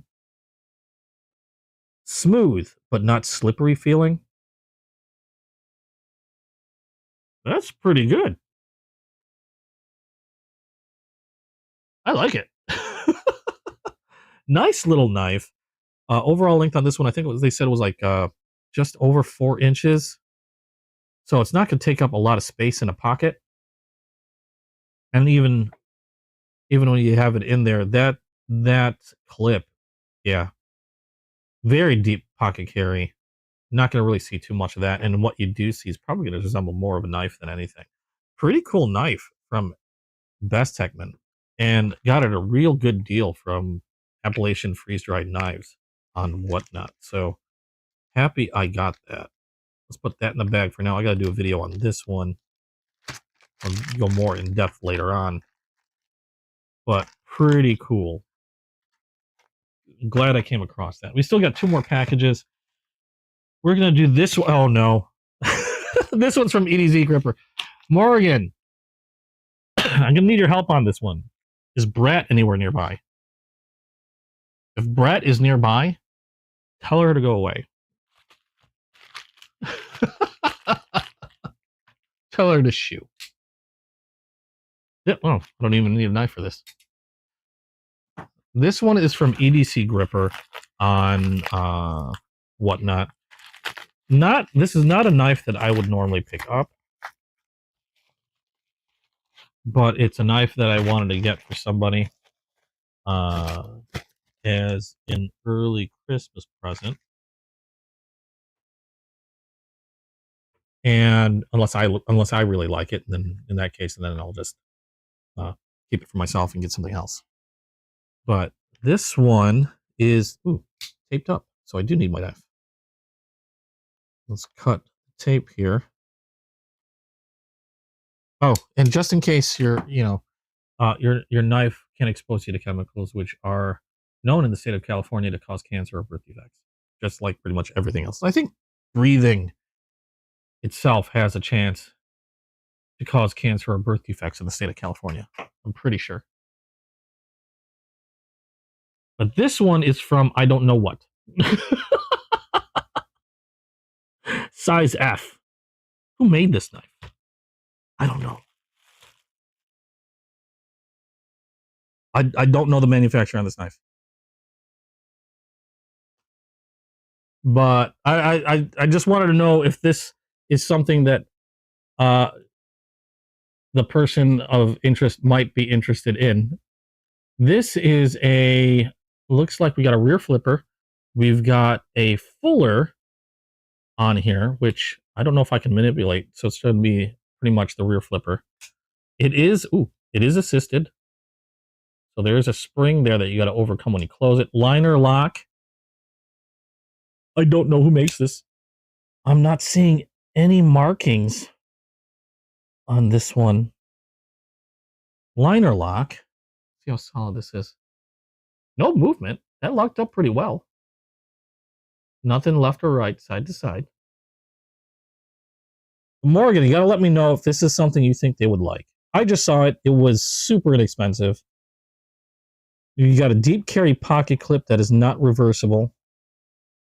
I'm gonna say it's some type of,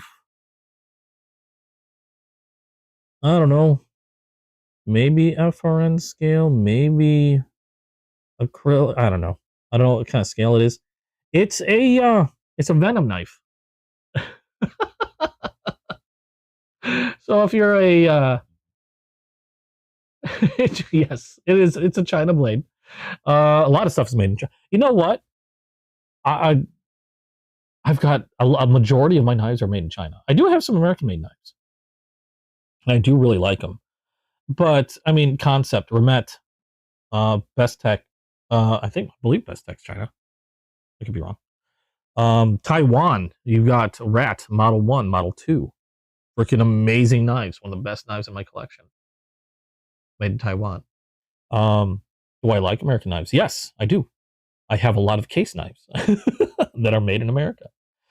So it doesn't really bother me where they come from. What I pay attention to is how well they're made.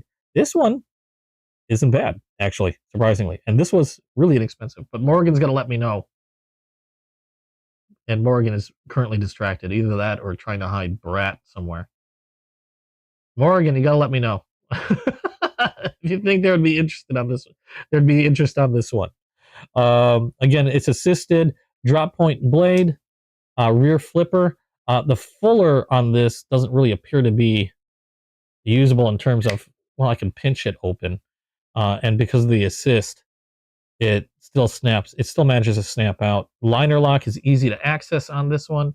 Don't have to dig in with my nail. Again, because it's assisted, when you unlock the blade, you do have a spring you have to overcome when you close it. Not exactly perfectly centered in there, but it's not scraping against any sides when it's closed, which is a definite plus. Pocket clip, nice and springy. A little bit of weight to it, but a really good snap and a solid lockup. So I can't really complain. It's actually not a bad knife. I just don't know a lot about this, so I don't know what kind of steel.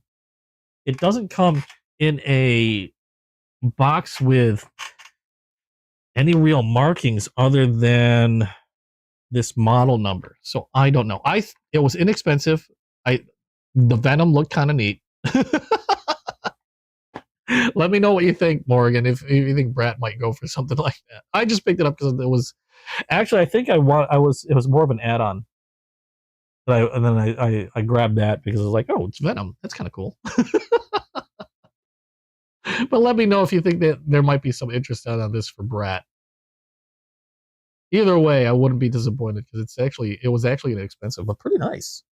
I just don't know the steel. Let's take a look at something. Now, I don't have any way of testing steel hardness or anything like that, but I do have this miracle stuff called magazine paper. And we can see how sharp that puppy is. I see a tongue, but you're not saying whether you think there'd be any interest in this. Oh. Okay.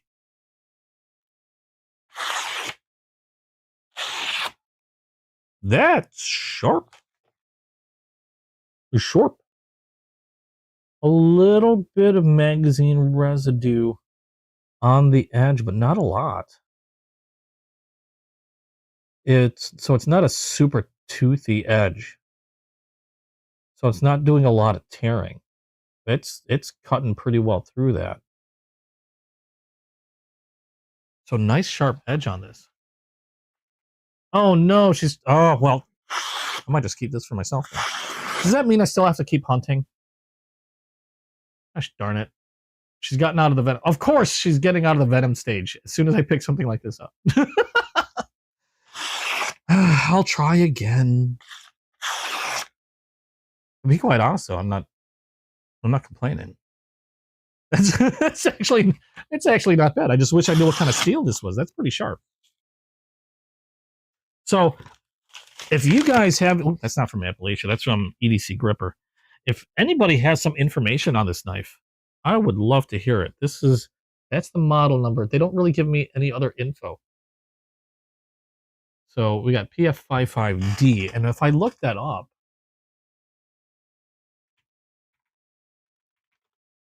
I'm going to see what comes up. Oh, okay, never mind.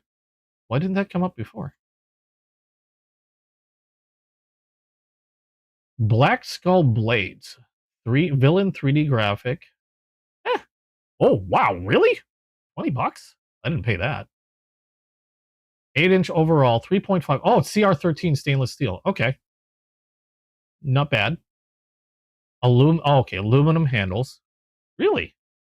They were plastic, or maybe that's just because of the. Oh, that's because of the texture. I thought it might have been plastic, but aluminum handles. Okay.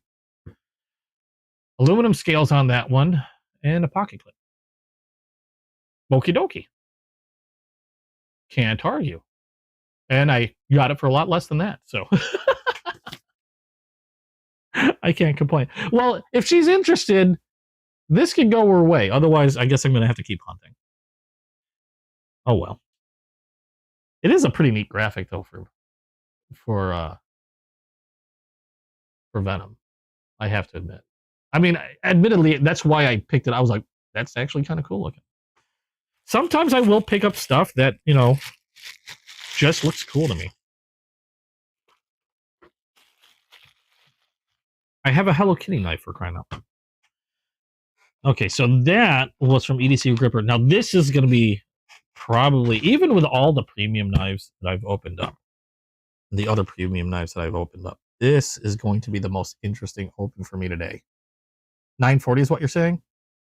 Good, because I think I paid less than that. This one is for chasing blades.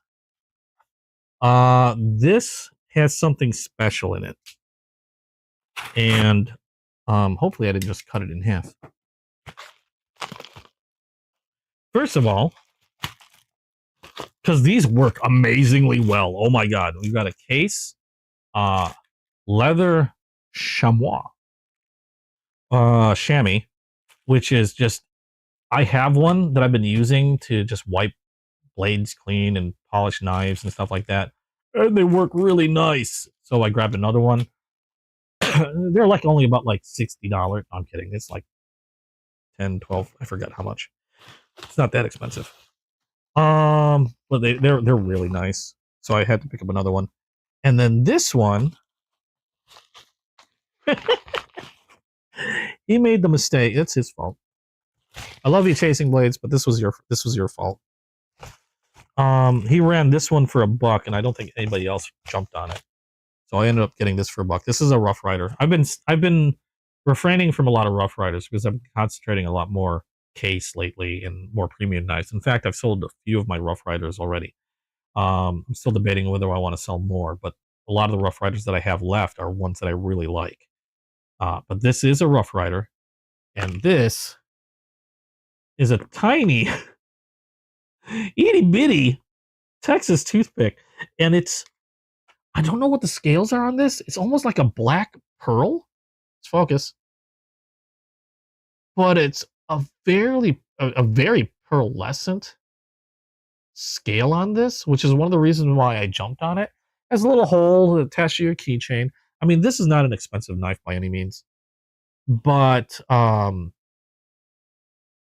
the thing that caught my eye on this, and I'm surprised nobody else jumped on it for $1. I mean, come on, it's $1. The reason why I jumped on it was just the scales on this looked absolutely beautiful. That shimmer on this one, it's hard to convey through this camera. Yeah, it's tiny. It's hard to convey on this camera, but this has a gorgeous look to the scales that it almost kind of reminds me of like a dark shimmery abalone or pearl. There's colors that are reflecting in there that I don't know if they're coming across on the screen very well. A little bit, but much more so on the naked eye. And then you have this darkness, like this shadow that also, comes back and goes away depending on the angle that you're looking at. I always found scales like that to look absolutely beautiful. It is a Texas toothpick, a miniature Texas toothpick. You can see how tiny that is. And this is probably one of my biggest things with the Rough Riders. Sometimes I'll get them, they come out with a little bit of dirt and grit still in the well, like they haven't been really well cleaned off. But it doesn't take too long to clean them out. Um, might have a little trouble considering how small this is, but I should be able to clean that up pretty well. But Texas toothpick, single blade, California clip point. Surprisingly nice snap on that for such a tiny knife. Don't underestimate these little knives. Like I carry a small, like a miniature Higanakami, which is a manually folding Japanese style traditional knife that's attached to my keychain. And I've actually pulled that out a few times uh, when I needed something small to open something up, and say I didn't have any one of my larger knives with me, just happen to have my keys. These are really useful knives, and these are last time, like that Higanakami I have is pretty sharp, and I'm kind of curious about this one.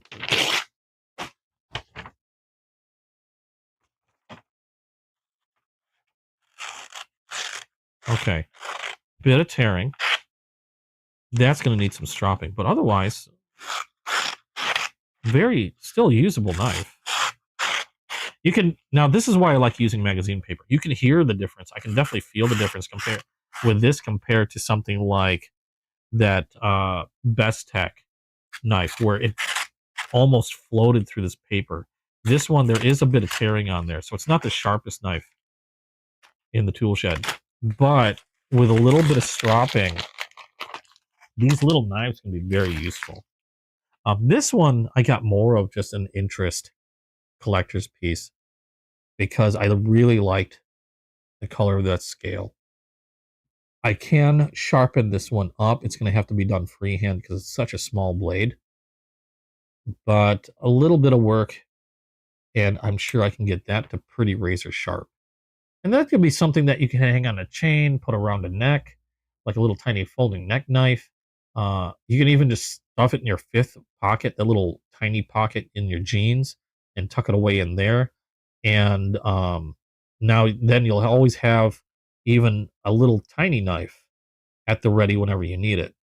So I wouldn't underestimate knives of this size. They are really handy.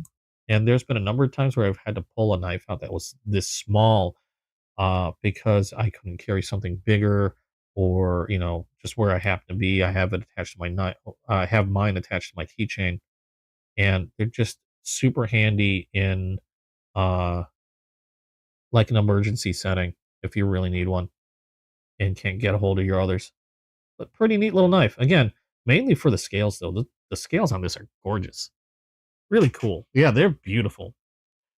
This is why I like, and this is what got me in trouble with traditional style knives, was how varied the materials are in their creation and how beautiful a lot of them can look.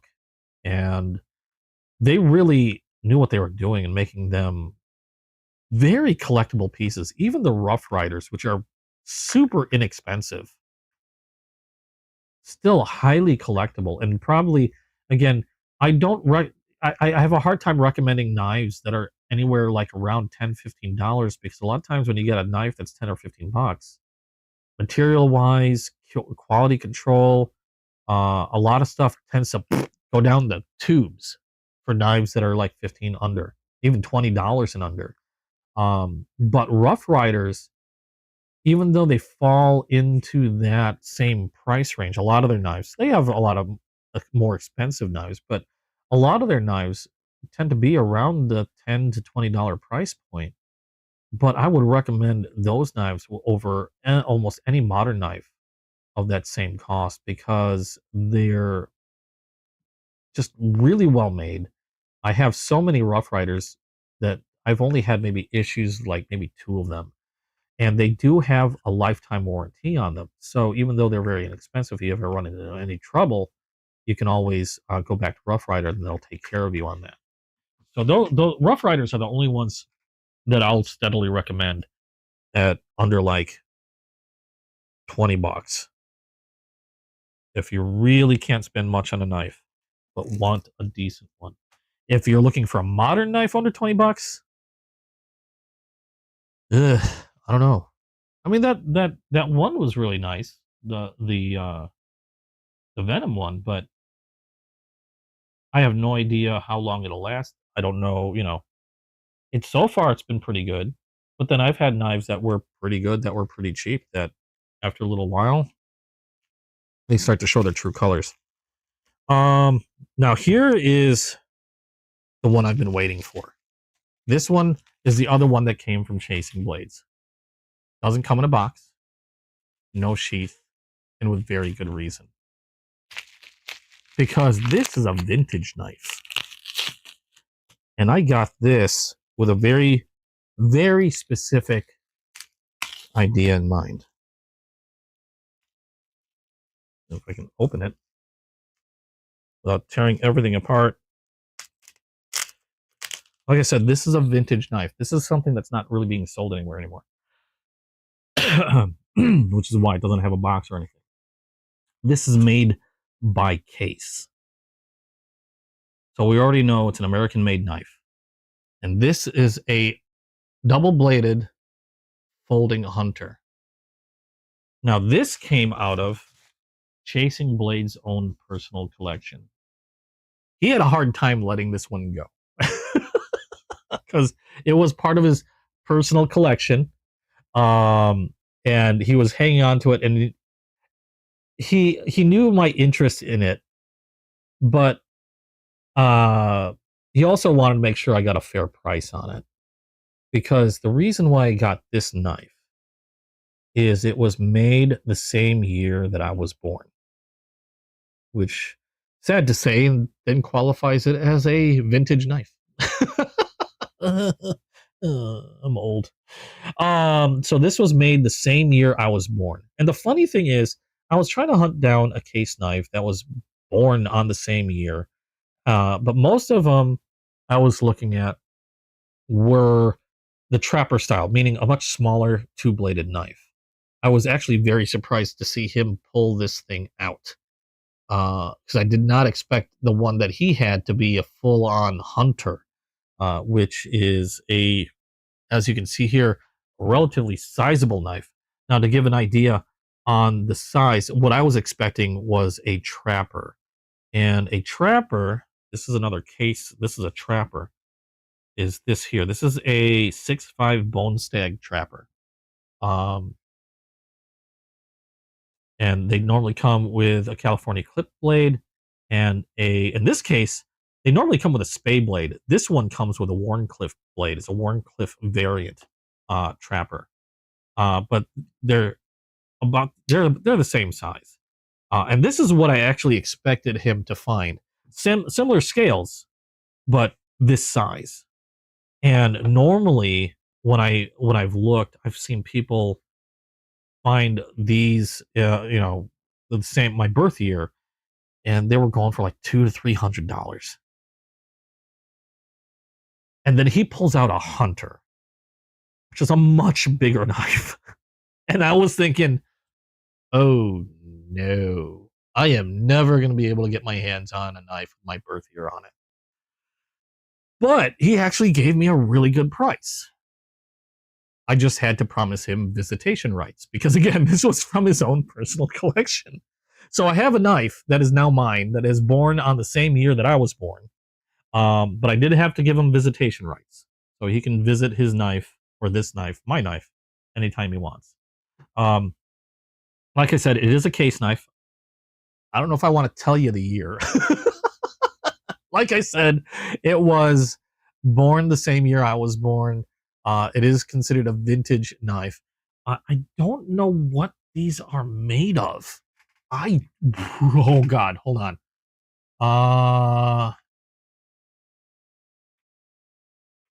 Hunter.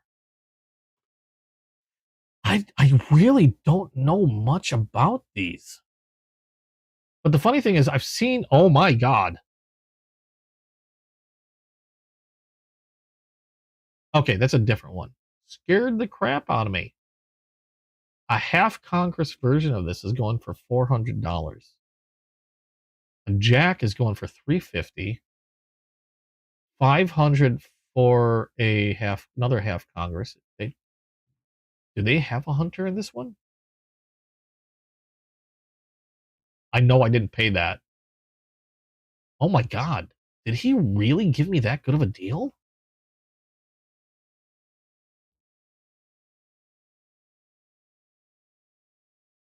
Yeesh. Okay. Well then. I'm gonna have to give him a lot more thanks. Because, yay. Wow. Okay. That's... I didn't pay anywhere near these numbers.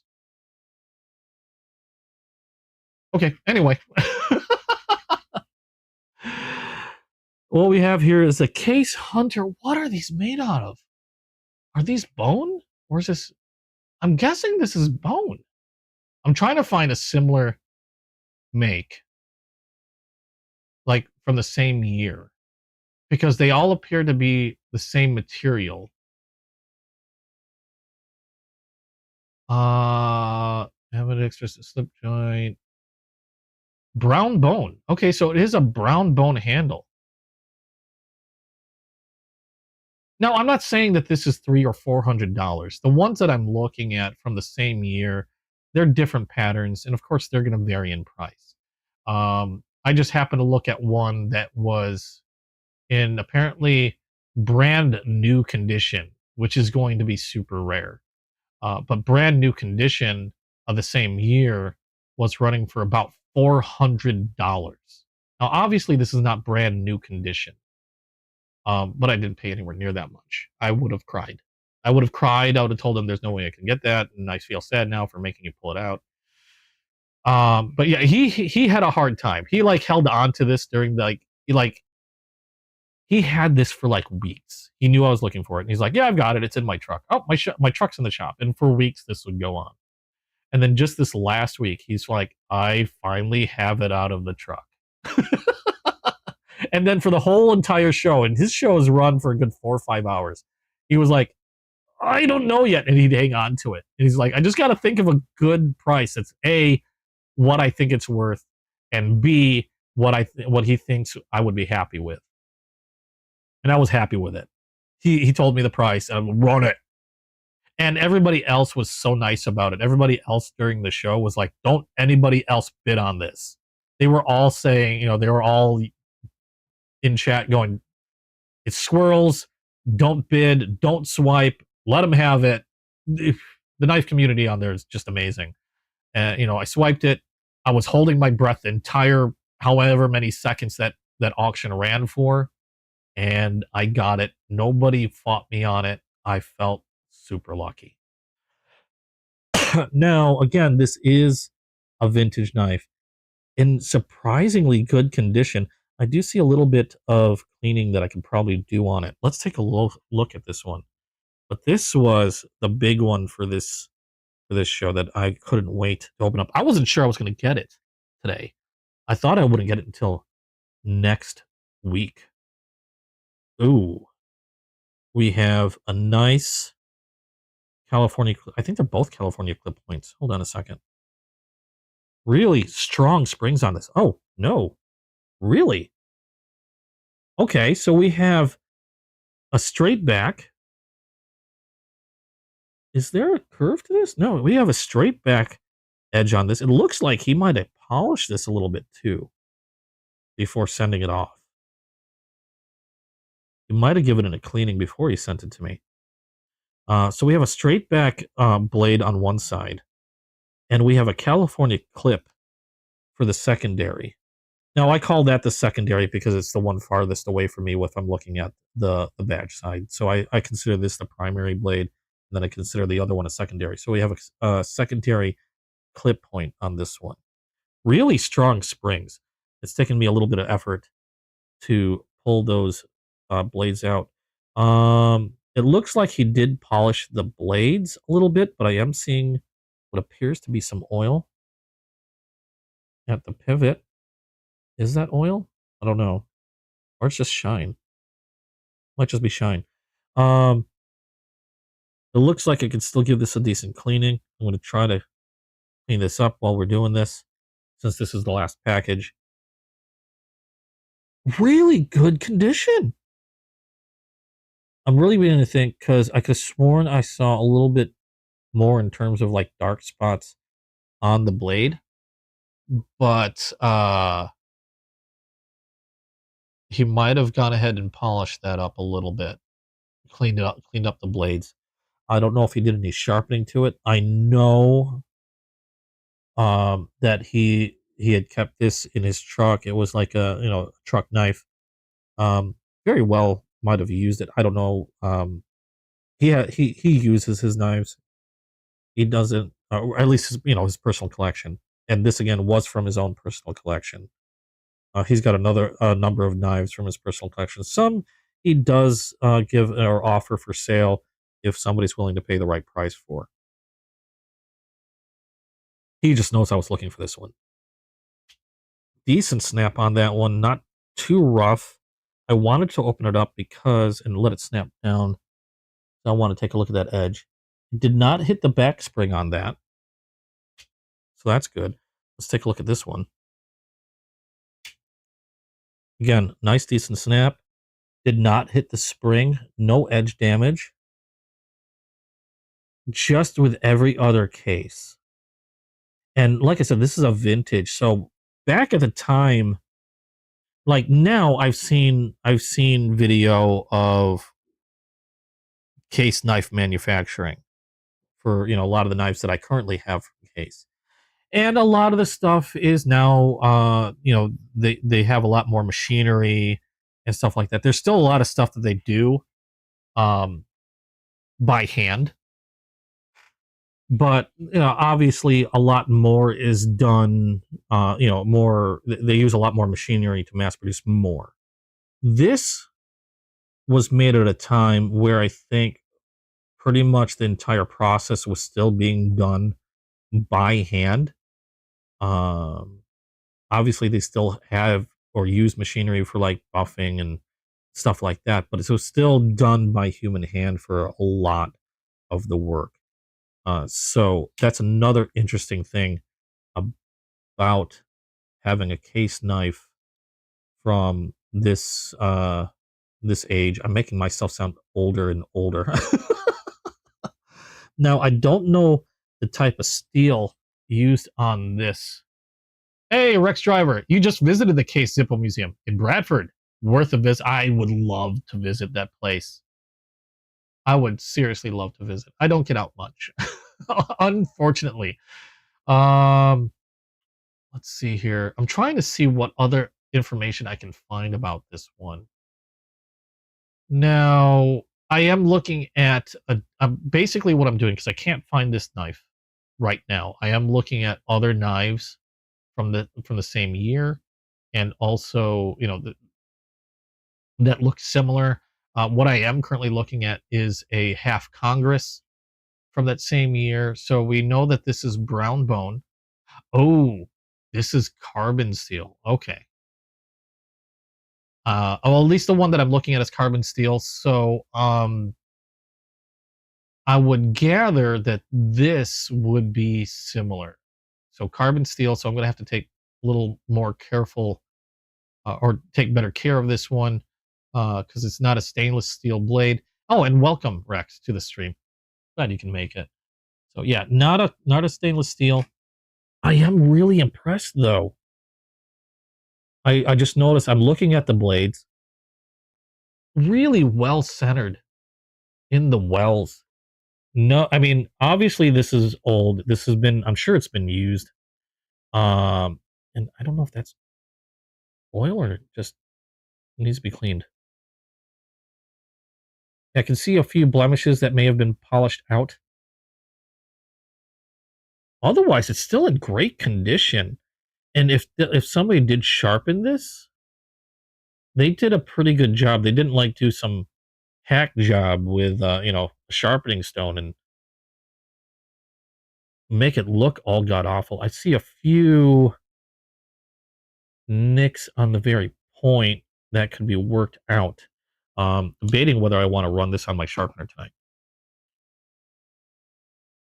Otherwise, really good condition. We're gonna give this one a good cleaning, and since we've opened everything up already, let's go ahead and work on this knife. Super excited about this one. I was holding my breath on this. Couldn't wait for that one to come in.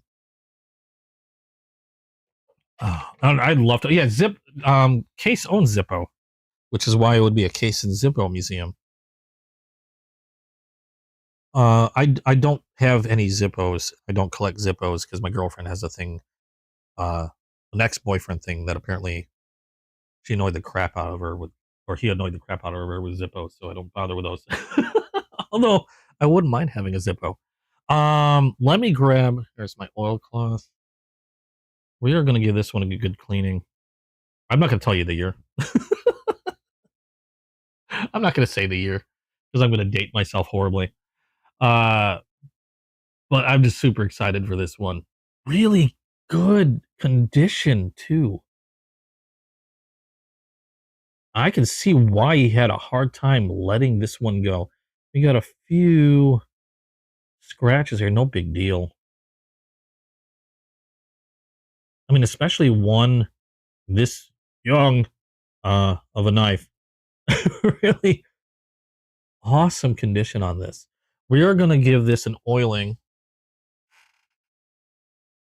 And we are going to clean those wells out because I could see a little bit of debris in there, I think.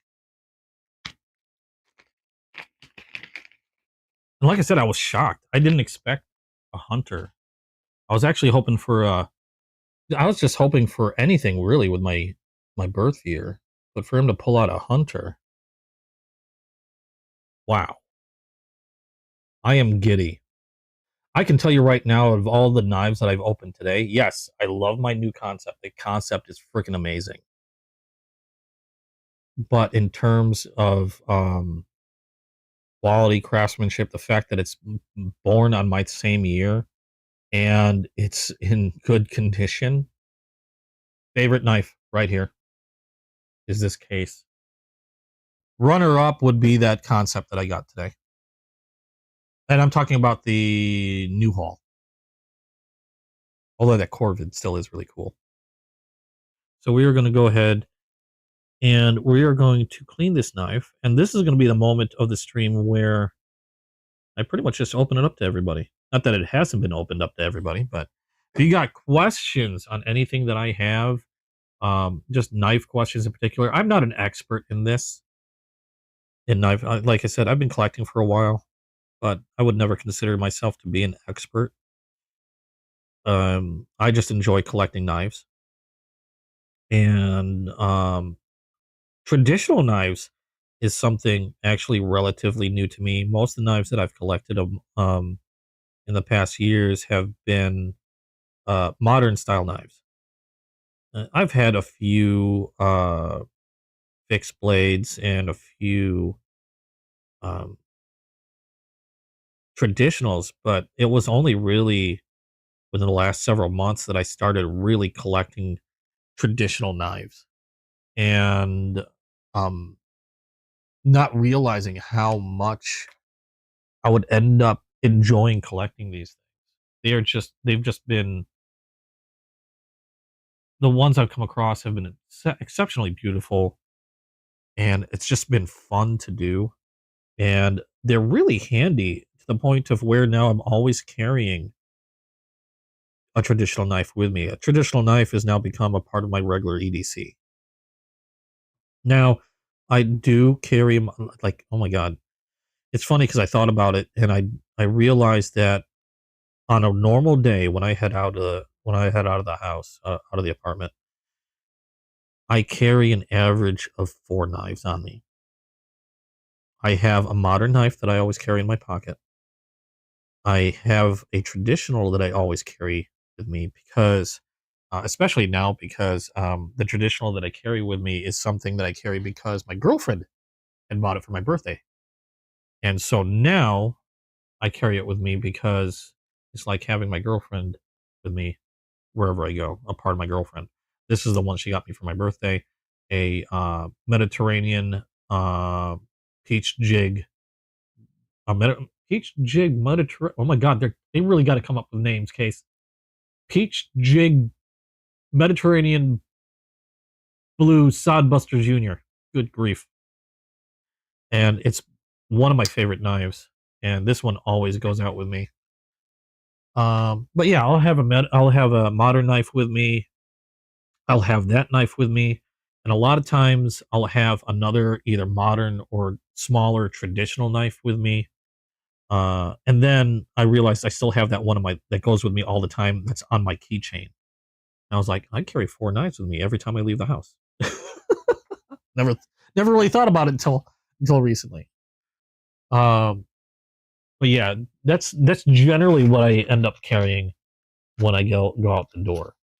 At the very least, if I'm not carrying everything with me, I'll at least have my modern and that traditional my girlfriend gave me on me at the very least. Okay, so we do have quite a bit of cleaning.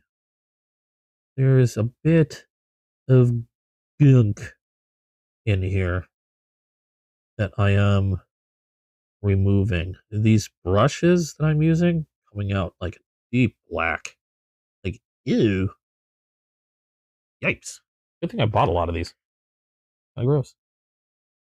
I might, because I'm using these brushes aren't super cheap. I'm gonna grab some Q-tips.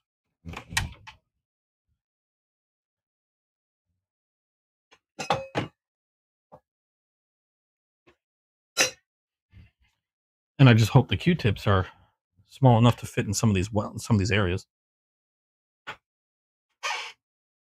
Oh, I can date the case. I know exactly what year this is from.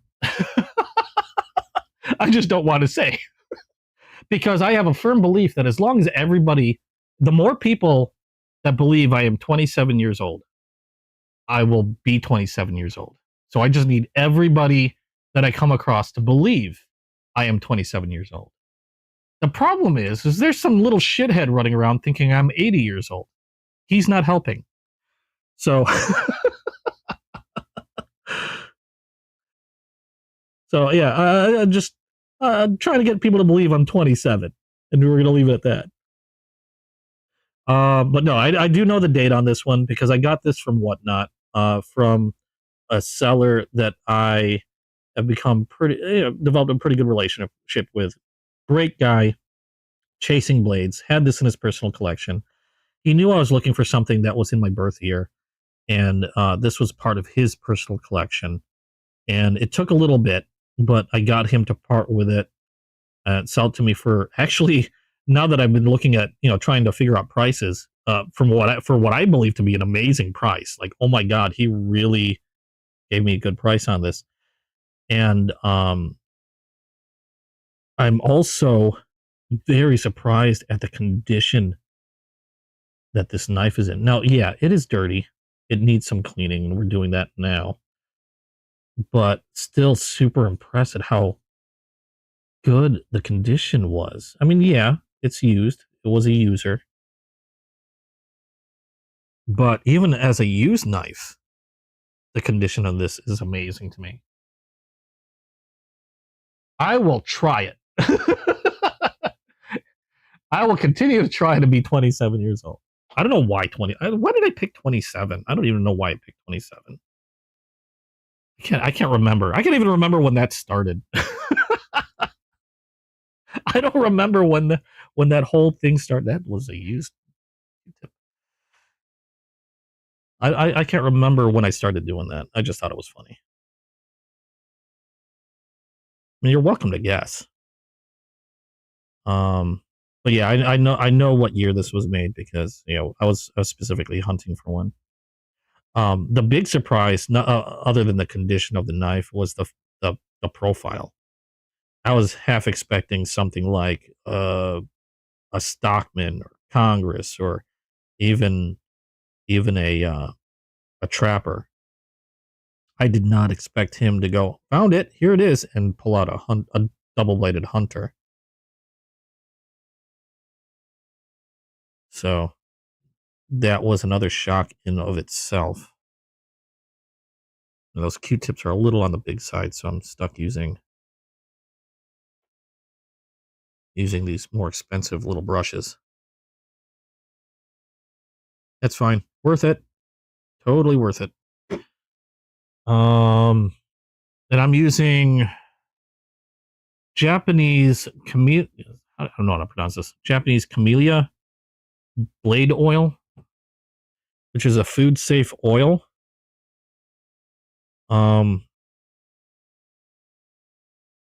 Used for knife maintenance.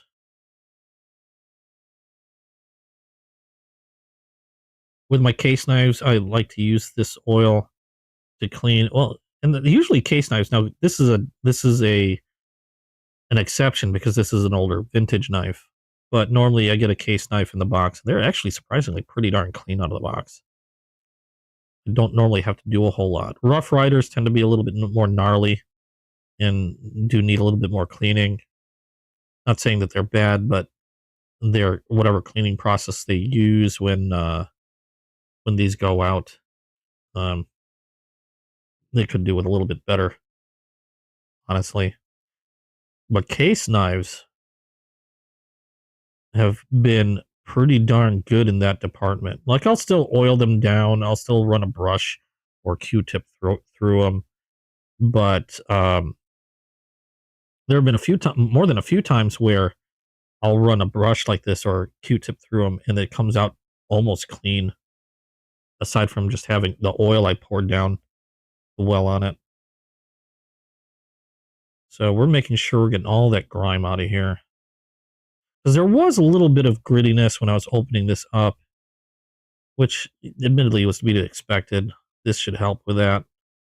Because right now I've got the pivot area nice and clean. There's still some grit floating around in there in the oil. I'm trying to soak up and wipe off the rest of that floating grit that's in there. So it looks like he did polish the blades up a little bit before he sent it out, which is great. He does take good care of his stuff. In fact, a lot of what I learned about traditional knife care and cleaning, I learned from him. And even though there's still a bit of grime in here, still very impressed with the condition of this thing. Almost to the point I feel bad for getting it from him.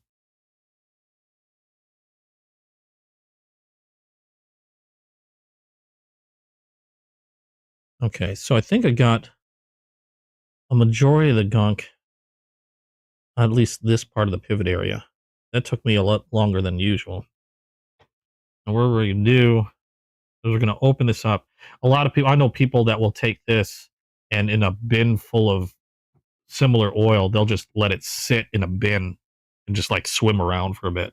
I don't do that only because I don't have that much oil. And also, I prefer just running the oil down the wells. So that grit feeling, I heard that. I don't know if you can hear that. I'm trying not to cut my neck. Yeah, I don't know if it's picking it up. There's a bit of grit in there that I can still hear. And we are going to open that up a little bit more and try to clean out a little bit more of that grit. But there is some grit in that pivot.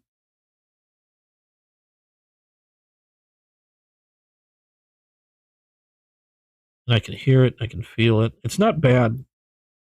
I've gotten a new knife, like some cheaper traditionals, brand new, that were actually worse in terms of that weird grit. Just kind of scary. I mean, a brand new knife shouldn't be feeling gritty, but yep, I've had that. I'm not trying to make up excuses or anything. It's surprisingly not as bad as I expected. The condition is still very surprising to me. Grab a new one. Okay, we're gonna run some oil down these wells. Just let it flow down.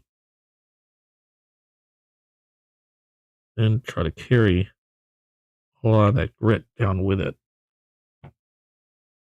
Until these brushes run clean. Okay. That hump in the middle could be a little bit of a problem because I don't think this brush fits in there very well.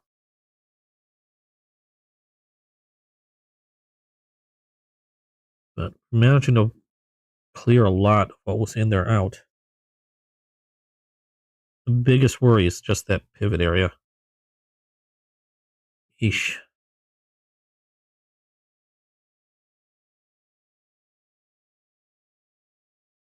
A lot of that stuff is coming out though. Brian, how you doing? First time here. Welcome to the stream. Does Matisfaction know they're an ED? I have no idea. I'm not familiar with Matisfaction.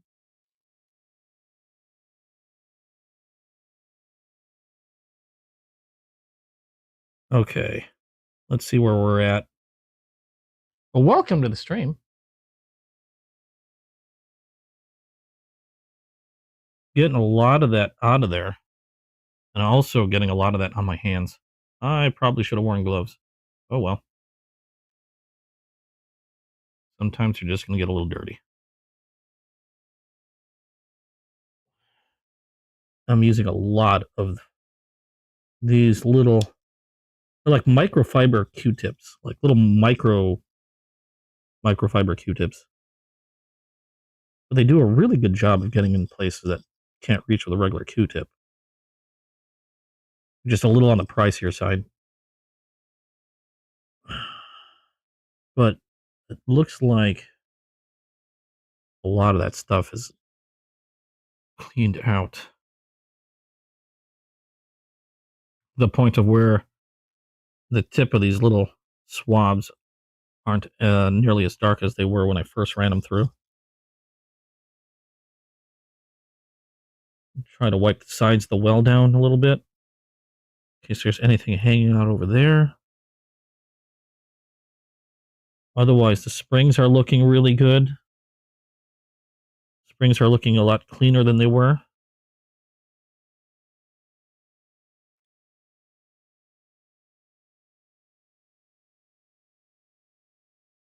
Yeah, I'm kind of new. I've just been doing this for a little while. I've been doing a video game stream. I have another channel that I play video games on, and I was doing that when COVID started, just for something to do during COVID, when everybody was cooped up in their homes and stuff. And I kept it up, and I've just been having fun with it. And I just recently started this channel just this year, like middle of this year, just a few months ago, because pocket knives have been something that I've been collecting for quite some time. However, I just thought it'd be fun to do a channel on it, just to share my stuff, talk about knives. And it's a hobby of mine. I don't claim to be an expert in anything.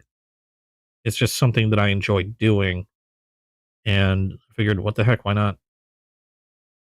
So sharing a lot of my collection, sharing whenever I get any new knives in my collection, sharing when I spray oil into my mouth as I'm brushing stuff from an old knife.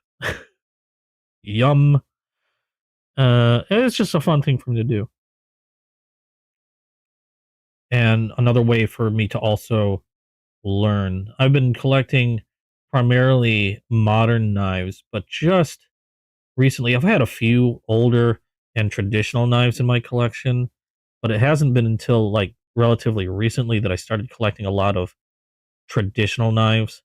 And like a lot of people, I started off with grabbing a few Rough Riders and really liking how fun it was to collect a lot of those. And then I started getting into case knives and really enjoying those. That I started my case knife collection has been steadily growing. Excuse me. This is the latest case that I got.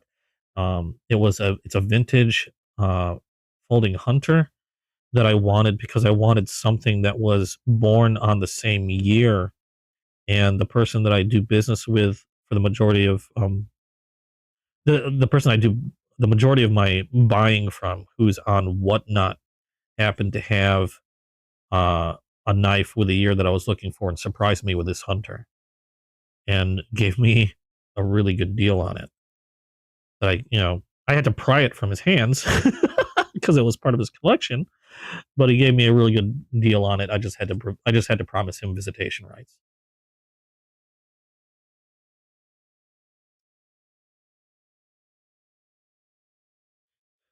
Always love chatting about knives. It's the way you learn.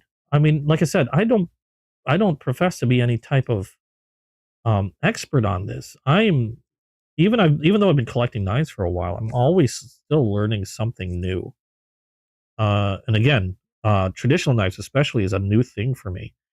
Um, Learning about the different patterns, like hunters. One of my favorite patterns, admittedly, are uh, trappers and doctor knives.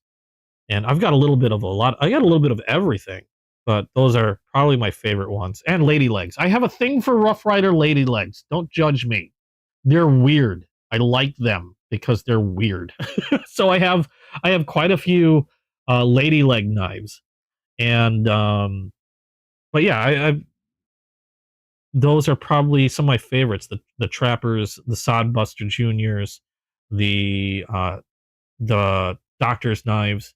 I actually just earlier in this stream opened up quite a few mini or baby docks from Case. I had like 3 baby docks that I bought from Chasing Blades on Whatnot, because I found out that the baby docks are going to be retired at the end of this year.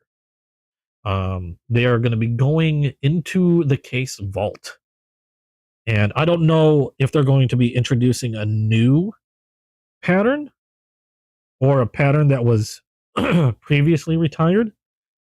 But I knew that if I wanted to get some baby docks at a decent price now, better start grabbing a few. And I got a limited edition. I really wish they'd named them better. That's my only thing. I might be spoiled by the modern names, but I got. Where are they? Just pull the boxes out. These are the ones that I just unboxed today. These are. Oh no, I got oil on my mouse pad. Probably should have been more careful. Um, I got a limited edition ocean blue gator jig baby dock. This is a copperlock, natural bone copperlock, a black curly oak wood smooth baby dock, and a blue sycamore wood baby dock. I actually have another. I forgot what baby dock I got prior. I know I got another one, but I have another, I think, an amber jig baby dock coming in probably next week. You started collecting old USA made straight razors? Oh, that's cool. Made right here in Michigan. Oh, nice. I have one straight razor made by Rough Rider, and then one Damascus straight razor made by Titan International. Those are the only straight razors that I have because I don't really have much use for a straight razor, but I mean, they're cool. I think they're neat. The Morrigan bought my other Rough Rider, and then I had to find a replacement for it, which is why I had actually unboxed it earlier in this stream. It's just a Rough Rider. It's nothing super special, but it's kind of neat. It's a Black Widow straight razor from Rough Rider. They're not terribly expensive. I think I've seen them for around like $15 to $20. But from what I understand, I don't think they're being made anymore, so they might be a little harder to get. I think they're not being made anymore. So don't quote me if they're still manufacturing. If you find that they're still manufacturing, I believe they're not being made anymore. That's what I was told, at least. Need another cloth because that one was swimming in oil. was trying to be careful not to get oil on my mats, but there's oil. Oh well. At least it's knife oil. Okay, so we got the well nice and shiny. I don't know if I showed the well before, but now those black marks, I'm not sure what they are, but it was like that all along that entire well. It looks like I was able to remove the majority of that. I don't know if that's still dirt that I can't get out. What the deal is with that. I still am getting a little gunk at the end of these brushes, so I might have to work on that a little bit. I don't know if I can remove the rest of that. It also could be something else entirely. I don't know what. But it looks like I managed to clear the majority of everything out on that well. So nice and clean. Well, of course, the razor is gorgeous. Have I ever seen the Crossroads series Sodbuster Jr. yet?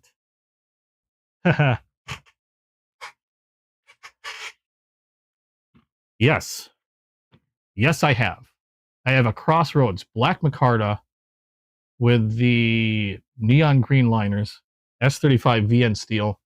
I'm really tempted to get some of the others because they have two others that are wood laminate. They have the brown and they have the green wood laminate.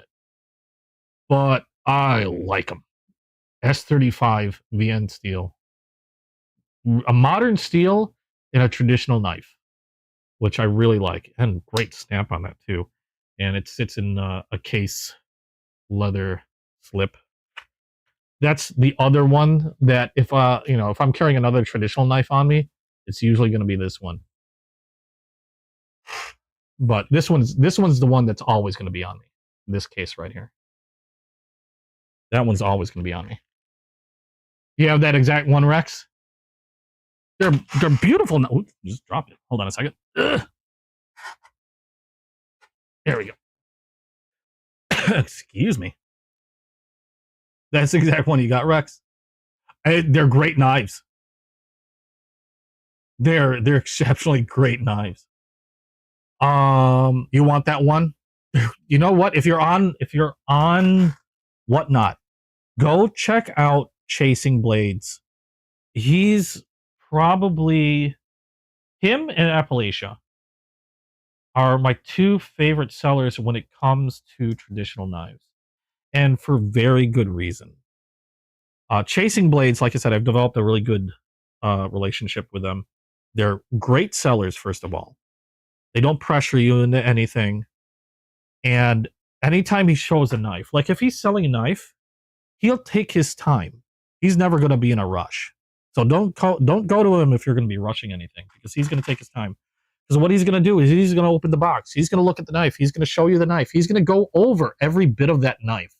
And if there's anything wrong with that knife, like if he looks at if he takes a knife that he's got brand new out of the box and there's a pin crack, like on the scale, he ain't going to sell it. He's going to put it away and try to get you a new one. But he's also very honest on his prices. Now, Case does have a map, which is a minimum pricing that you can't go under with Case knives. You can kind of get in trouble if you go under their map pricing if you're a dealer. But excuse me. But he will never overcharge. Like he could say, for example, okay, we're looking at the baby docks here. Now, like I said before, the baby docks are supposed to be going into the vault at the end of the year. So come 2026, Case, from what I understand, isn't going to be producing any more baby docks. Now, say the middle of 2026 rolls by, and he happens to have a new inbox baby dock that just hasn't sold for whatever reason. Okay, nothing wrong with it, just happened to have it in storage or found it in his inventory. He's not going to charge you some insane price because they're not being made any longer. And there's a lot of sellers out there, if they have a knife that, oh, this knife no longer being made, used to be like $50, but they're not making it anymore. They're rare, so it's going to be $100, $150. He won't do that.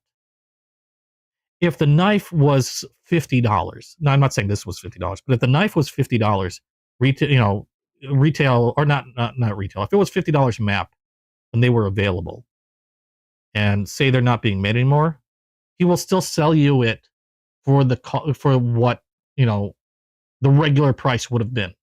He's not going to ramp up the price on you. He's a very honest seller,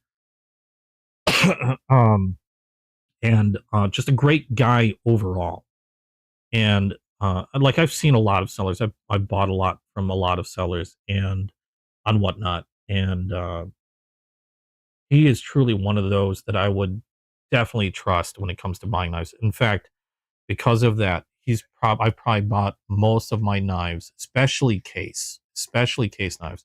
I've bought most of them from him, and I have a hard time buying them from anybody else. The only other person that I bought case knives from or other knives from is Going Gear for a lot of modern knives, and Appalachia freeze dried for some other traditional knives. Because sometimes Appalachia will get their hands on knives, like case knives that sometimes Chasing Blades might have trouble getting. And he's also a great seller. Appalachia freeze dried knives, another honest seller, great guy, and great freeze dried candy. Amazing freeze dried candy. But yeah, those are the two sodbusters I like that I have. I also have all the case squirrels that, as far as I know, were made. The grittiness is still there, but not bad anymore. I've managed to clear the majority out, I think. So let's just clear up a lot of that excess oil. Yeah, a lot of that grit is working its way out of that pivot because it felt a lot more smoother. Because it was, when I first got this, it was at the point I can actually hear the grit.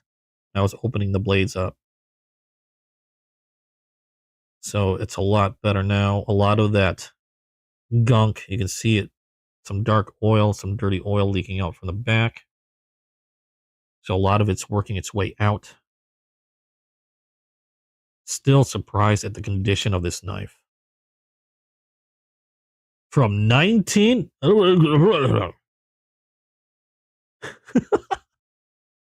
heard that. The age of the date of this blade is 19...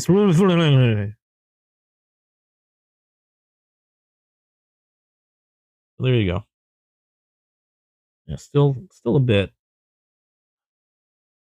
I can work on this a little bit more, but I think it's pretty good now. Just trying to get a lot of that excess oil out. Yeah, I can still hear the grit, but it's working its way out.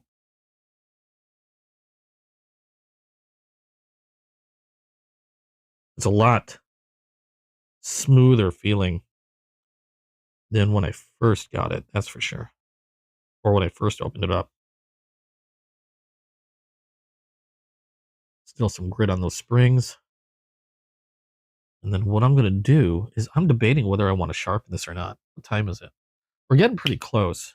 Might not have time. So I normally end my stream roughly around this time or towards 6 o'clock. Admittedly spent most of my time cleaning this guy. Can't really blame me. Really? Oh, that snap is it's back with a vengeance now. Snapping even harder than when I first opened it up. Yeah. I am happy. 1890. Shut up. 1892. Where'd you get that number? No, it is not 1892. I'm not that old.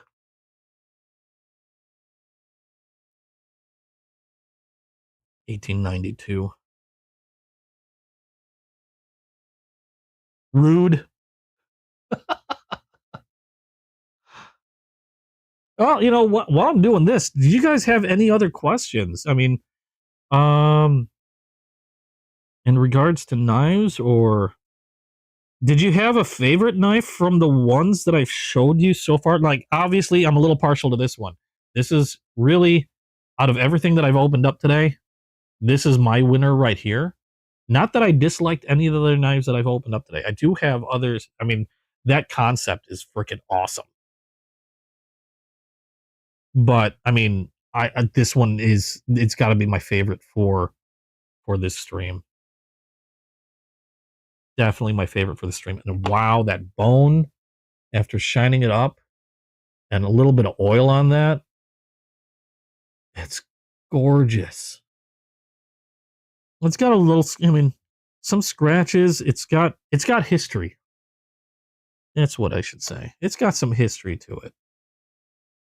It's got scars, but it was still very well loved, and it's going to continue to be loved.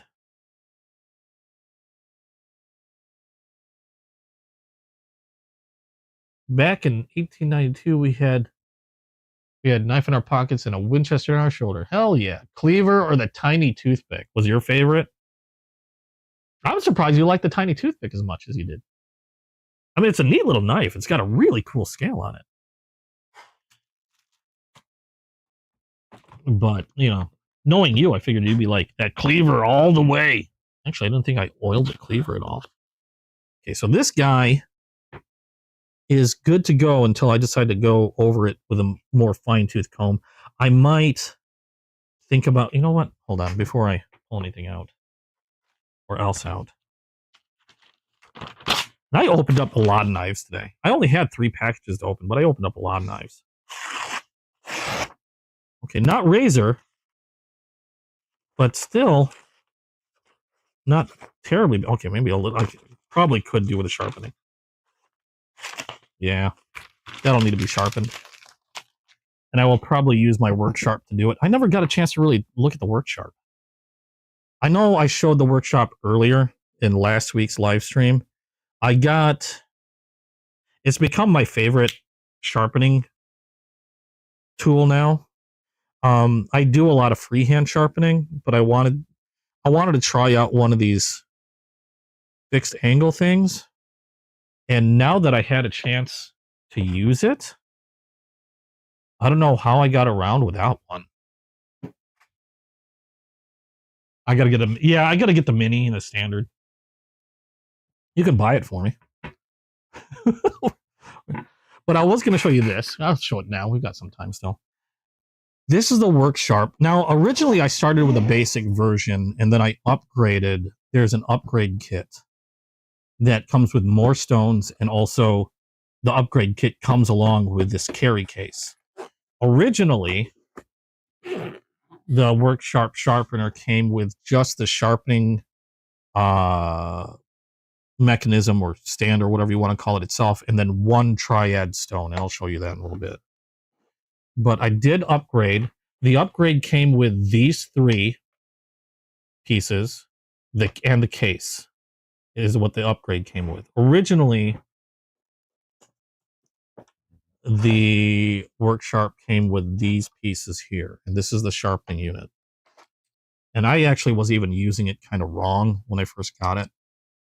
I'll put this together and I'll show you how this works. So that snaps into the base. This is the blade holder. That magnetically snaps in there. And I know I'm laying it on its back, but that's the easiest way to show you guys. And the stone came out of the holder. Don't do that.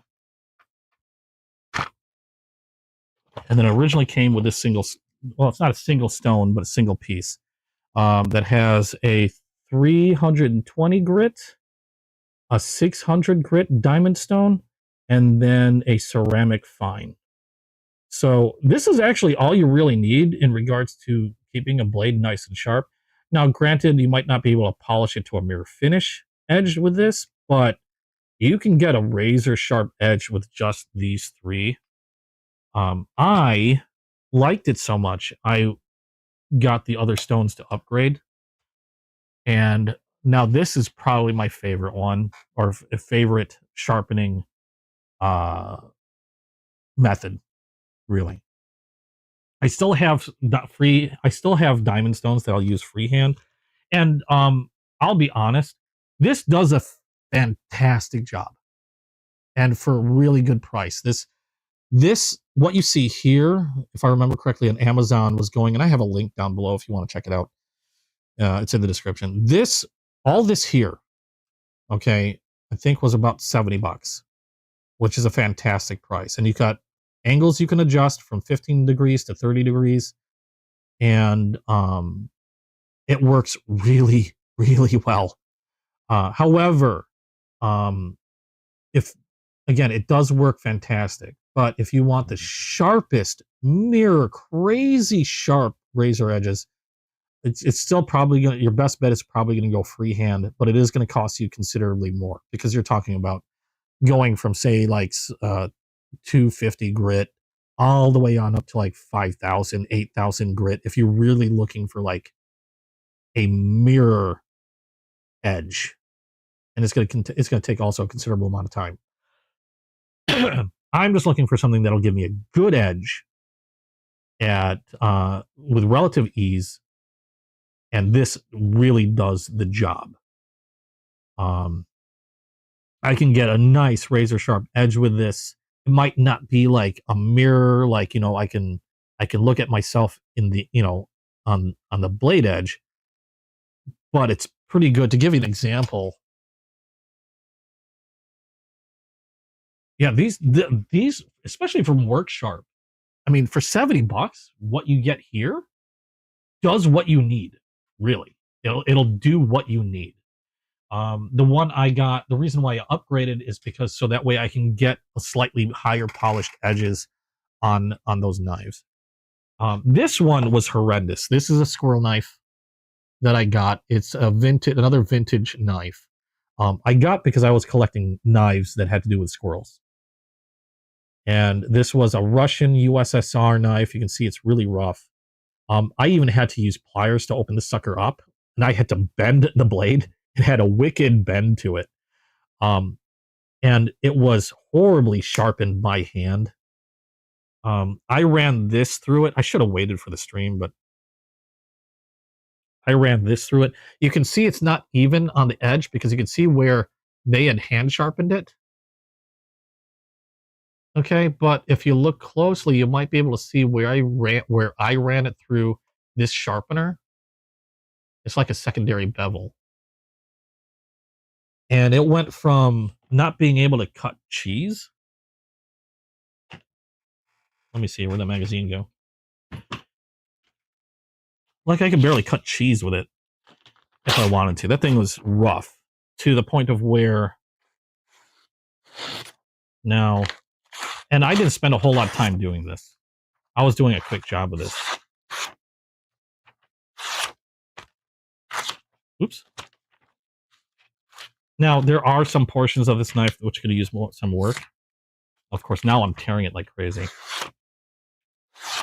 But this is 100 times... Oh, God, I'm doing a horrible job of showing this off. This is 100 times better than what it was.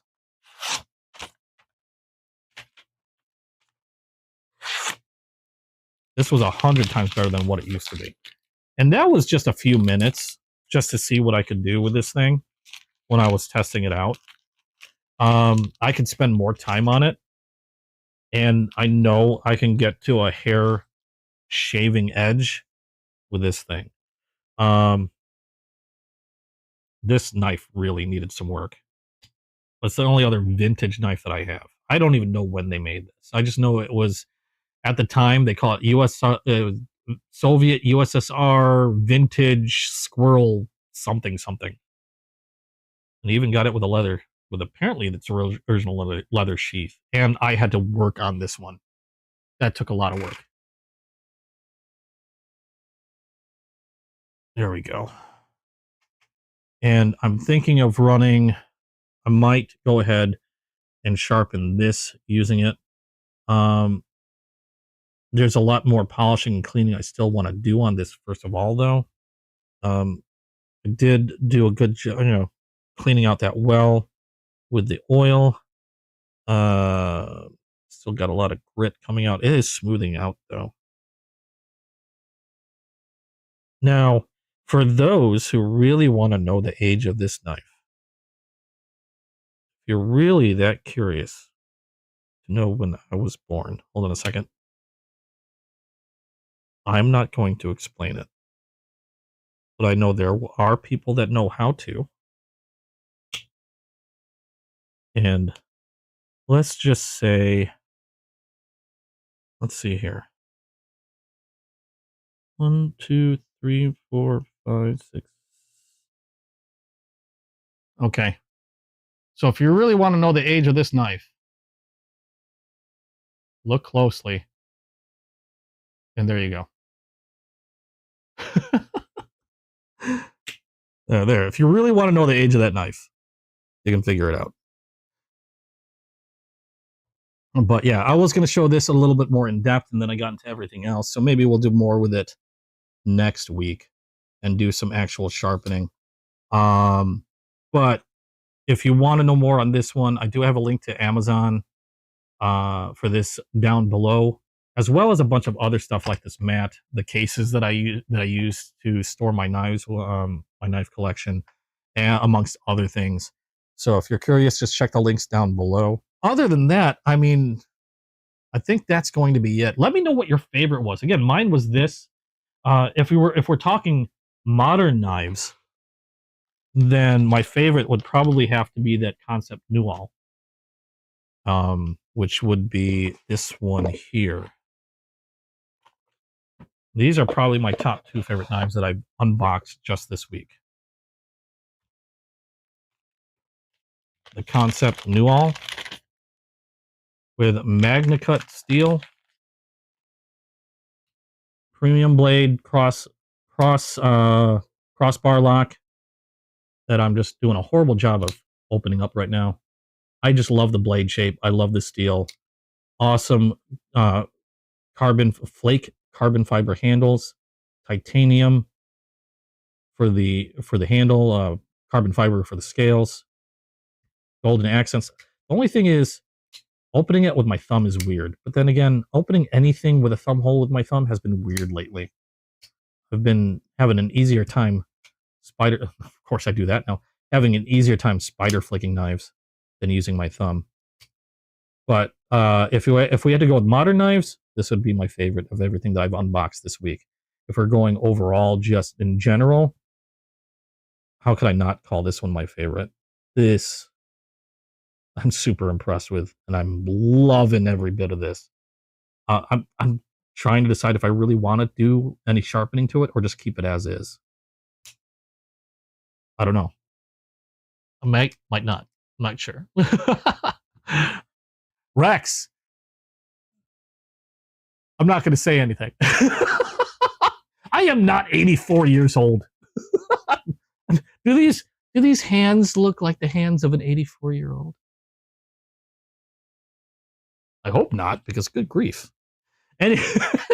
Anyway, Rex is in the... Well, wait, hold on. Are you talking age or year? Rex? Because not age. No, I'm not that old. Not yet. I've got a ways. I still got a little ways to go before we get there. But there you go. There's a fun task for you guys if you want to figure that out. But these 2 are my favorite knives. Obviously, this one for very specific reasons. But if we're going to go in general, the Concept Newhall, probably my favorite of the modern things that I've opened up today. Everything's been interesting, to be quite honest. It's hard anytime anybody asks, like, what's my favorite knife in my collection? It's hard because the way I collect knives, I try to collect knives that I'm going to like. I don't want to buy a knife if I'm not going to like it. So a lot of knives, honestly, end up being favorites. And yeah, it's kind of hard to say. Do I have an ultimate favorite knife out of my collection? I don't know if I could answer that. Because I know that as soon as I get another knife, that could very well change. I can say without hesitation that this is probably going to be way up there. Same with my Kershaw Bel Airs are going to be way up there. But then at the same time, I've got knives like this that I keep for very specific sentimental reasons, kind of like this here. These are my case squirrel knives. I think I've managed to collect every squirrel related knife around. I think I've been trying. Oh, well, thank you for the sub, Rex. I really appreciate it. You're going to ask my feelings on Chris Reeves knives? Expensive. I don't have one yet. That's my current opinion. I'll look into them before next week. I'll have to look into them. I'll see what I can find out about them. I know about them. I just haven't nabbed one. But yeah, I have a lot of knives for various reasons, and a lot of them are going to be favorites. So it's kind of hard to say specifically what would ultimately be a favorite knife of mine. Because they're all favorites for one reason or another. But if you were to say, like I said, of what I've opened this 1 week, this last week alone, these two knives on the table here. If you were to ask me what knife I've used most often, that knife would be this one. This sees more use than any other knife that I have. Kaiser Drop Bear Utility. Because I use this to open boxes, open packages all the time.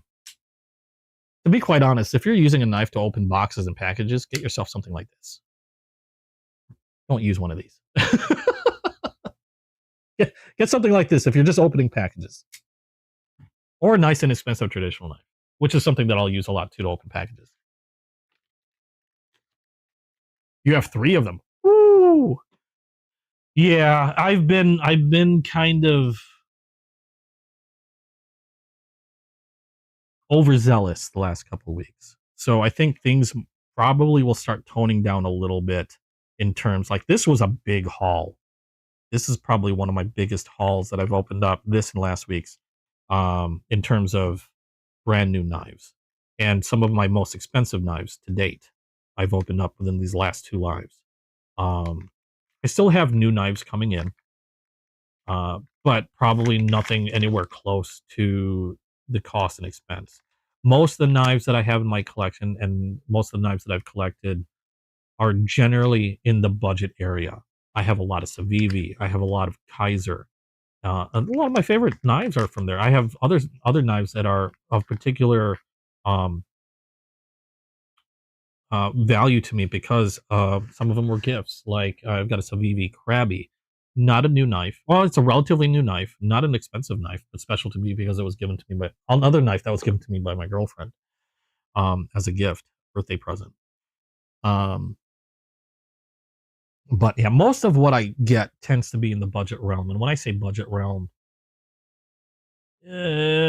between 30 to just under $100.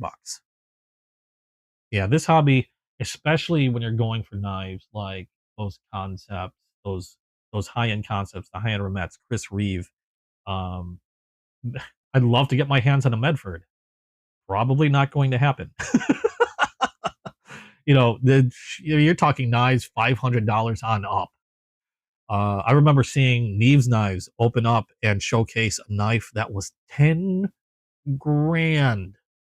I'd be lucky to be in the same room as that knife.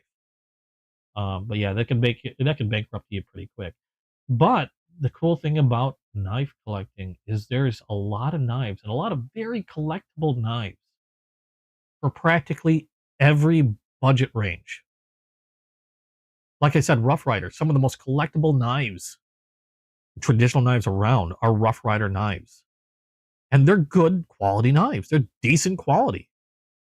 Yet a lot of them are going to be around anywhere from $5 to $20. Sure, they might have some more expensive models, but even their expensive models, I think the most expensive Rough Rider I have ever bought was like $30 or $40, and that's a limited edition, kind of goofy, like insane. Like I think the one I have is like 30 something dollars. It's like an 8-inch knife from Rough Rider. like a anniversary thing. And that's like they're some of their most expensive stuff. So that's the cool thing about knife collecting is you can find interesting collectible knives at nearly every price point. I know some people that love now they're not I'm not keen on them for myself for various reasons. Some people I knew that love Wartech, love Militech, and those are cheap knives. But they love them because it's not so much the use, but because they like the look. Um, and so you don't have to bankrupt yourself, but if you're not careful, it could be pretty easy to do so. I know I've been a little overzealous this last couple of weeks, and I know I'm going to probably be slowing down, and I'll be back to concentrating on a lot less expensive knives than some of the other knives here that I've gotten. Oh, and then another favorite I forgot to mention because of again, this is Chasing Blades collaboration that I unboxed today, and this is a fixed blade, stainless steel Damascus Chasing Blades. I don't know if I showed you guys because you came in kind of late. And rubbed worn. And the rubbed worn holds a special meaning because I may have been the one that started the whole rubbing thing. But one of four. Another special and favorite. I almost forgot about that because it was sitting in another pile that I unboxed today, and for various reasons. But anyway, I think that's going to be it. If not, you're also a lefty, so you have to be. Yeah, that I know there's a lot of cool knives out there, and then I also make a point anytime I see some new knife, and I do a video of it, whether it's reversible or not, because my father's lefty also, and so if I wanted to get him anything, I have to be careful to make sure I can get something that he can comfortably use and put in the pocket the way he wants. Yeah, there's a lot of knives that you like that you just can't carry because it's difficult to carry since you can't move that clip to where you want it. Then there's also those knives that I forgot. There's some manufacturers that I think Cobra Tech. The Cobra Tech? There might be I know there's a manufacturer that they make, obviously they make knives, but they'll make specifically like a left-handed version. And I'd like to say it might have been Cobra Tech, but I can't remember. But I know there's a couple of them that'll do that. They have a line of knives, and then they'll go around and then make a left-handed version, like a specifically left-handed version of those knives. I just wish I could remember the manufacturer of them. Otherwise, I'll let you know. I'll try to remember that for next week. But anyway, yeah, I got to get out here. It's almost 6 o'clock. Thank you guys so much for joining me. Hope you guys had fun watching. If you missed anything, check it out. Rewind the VOD. Take a look. But thank you guys so much for all your support. I've been having a blast doing this. I have fun. And it's really great to be able to share this hobby and find other people that have a similar hobby to talk to about this stuff. So I really, really appreciate you guys being here and chatting it up with me.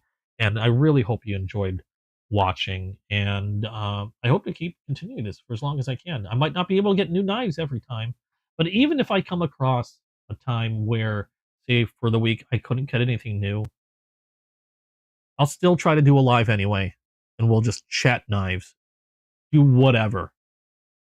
Just, little, kind of like your little online knife club. So thanks again, guys, for joining me. I don't really have an outro yet because I've been too busy to make one. But we'll try to do this again next week, same time, 2 p.m. Central Standard Time. I do have new videos I've got to make, and I do have new videos I've got to edit on not just the knives I have here, but some knives that I've gotten from the previous unboxing. And I think that's going to be about it. Also, if you're into video games, I do have my video game channel. I stream every night, or try to stream every night at 9 p.m. Central Standard Time, play some video games and stuff, and just have fun. So if you want to check that out, I've got a link to that below. I've got a lot of stuff on affiliated links in the description below if you want to check everything out, like this mat from NAS, for example, the sharpener, the cases I use, and various other things. Those are in the description below. I think that's about it. So thanks again for all your support. Thank you for being here. Hope you had fun. Hope to see you guys in the next video. Bye-bye. I'm just going to end it. I don't have any outros. Just picture some music and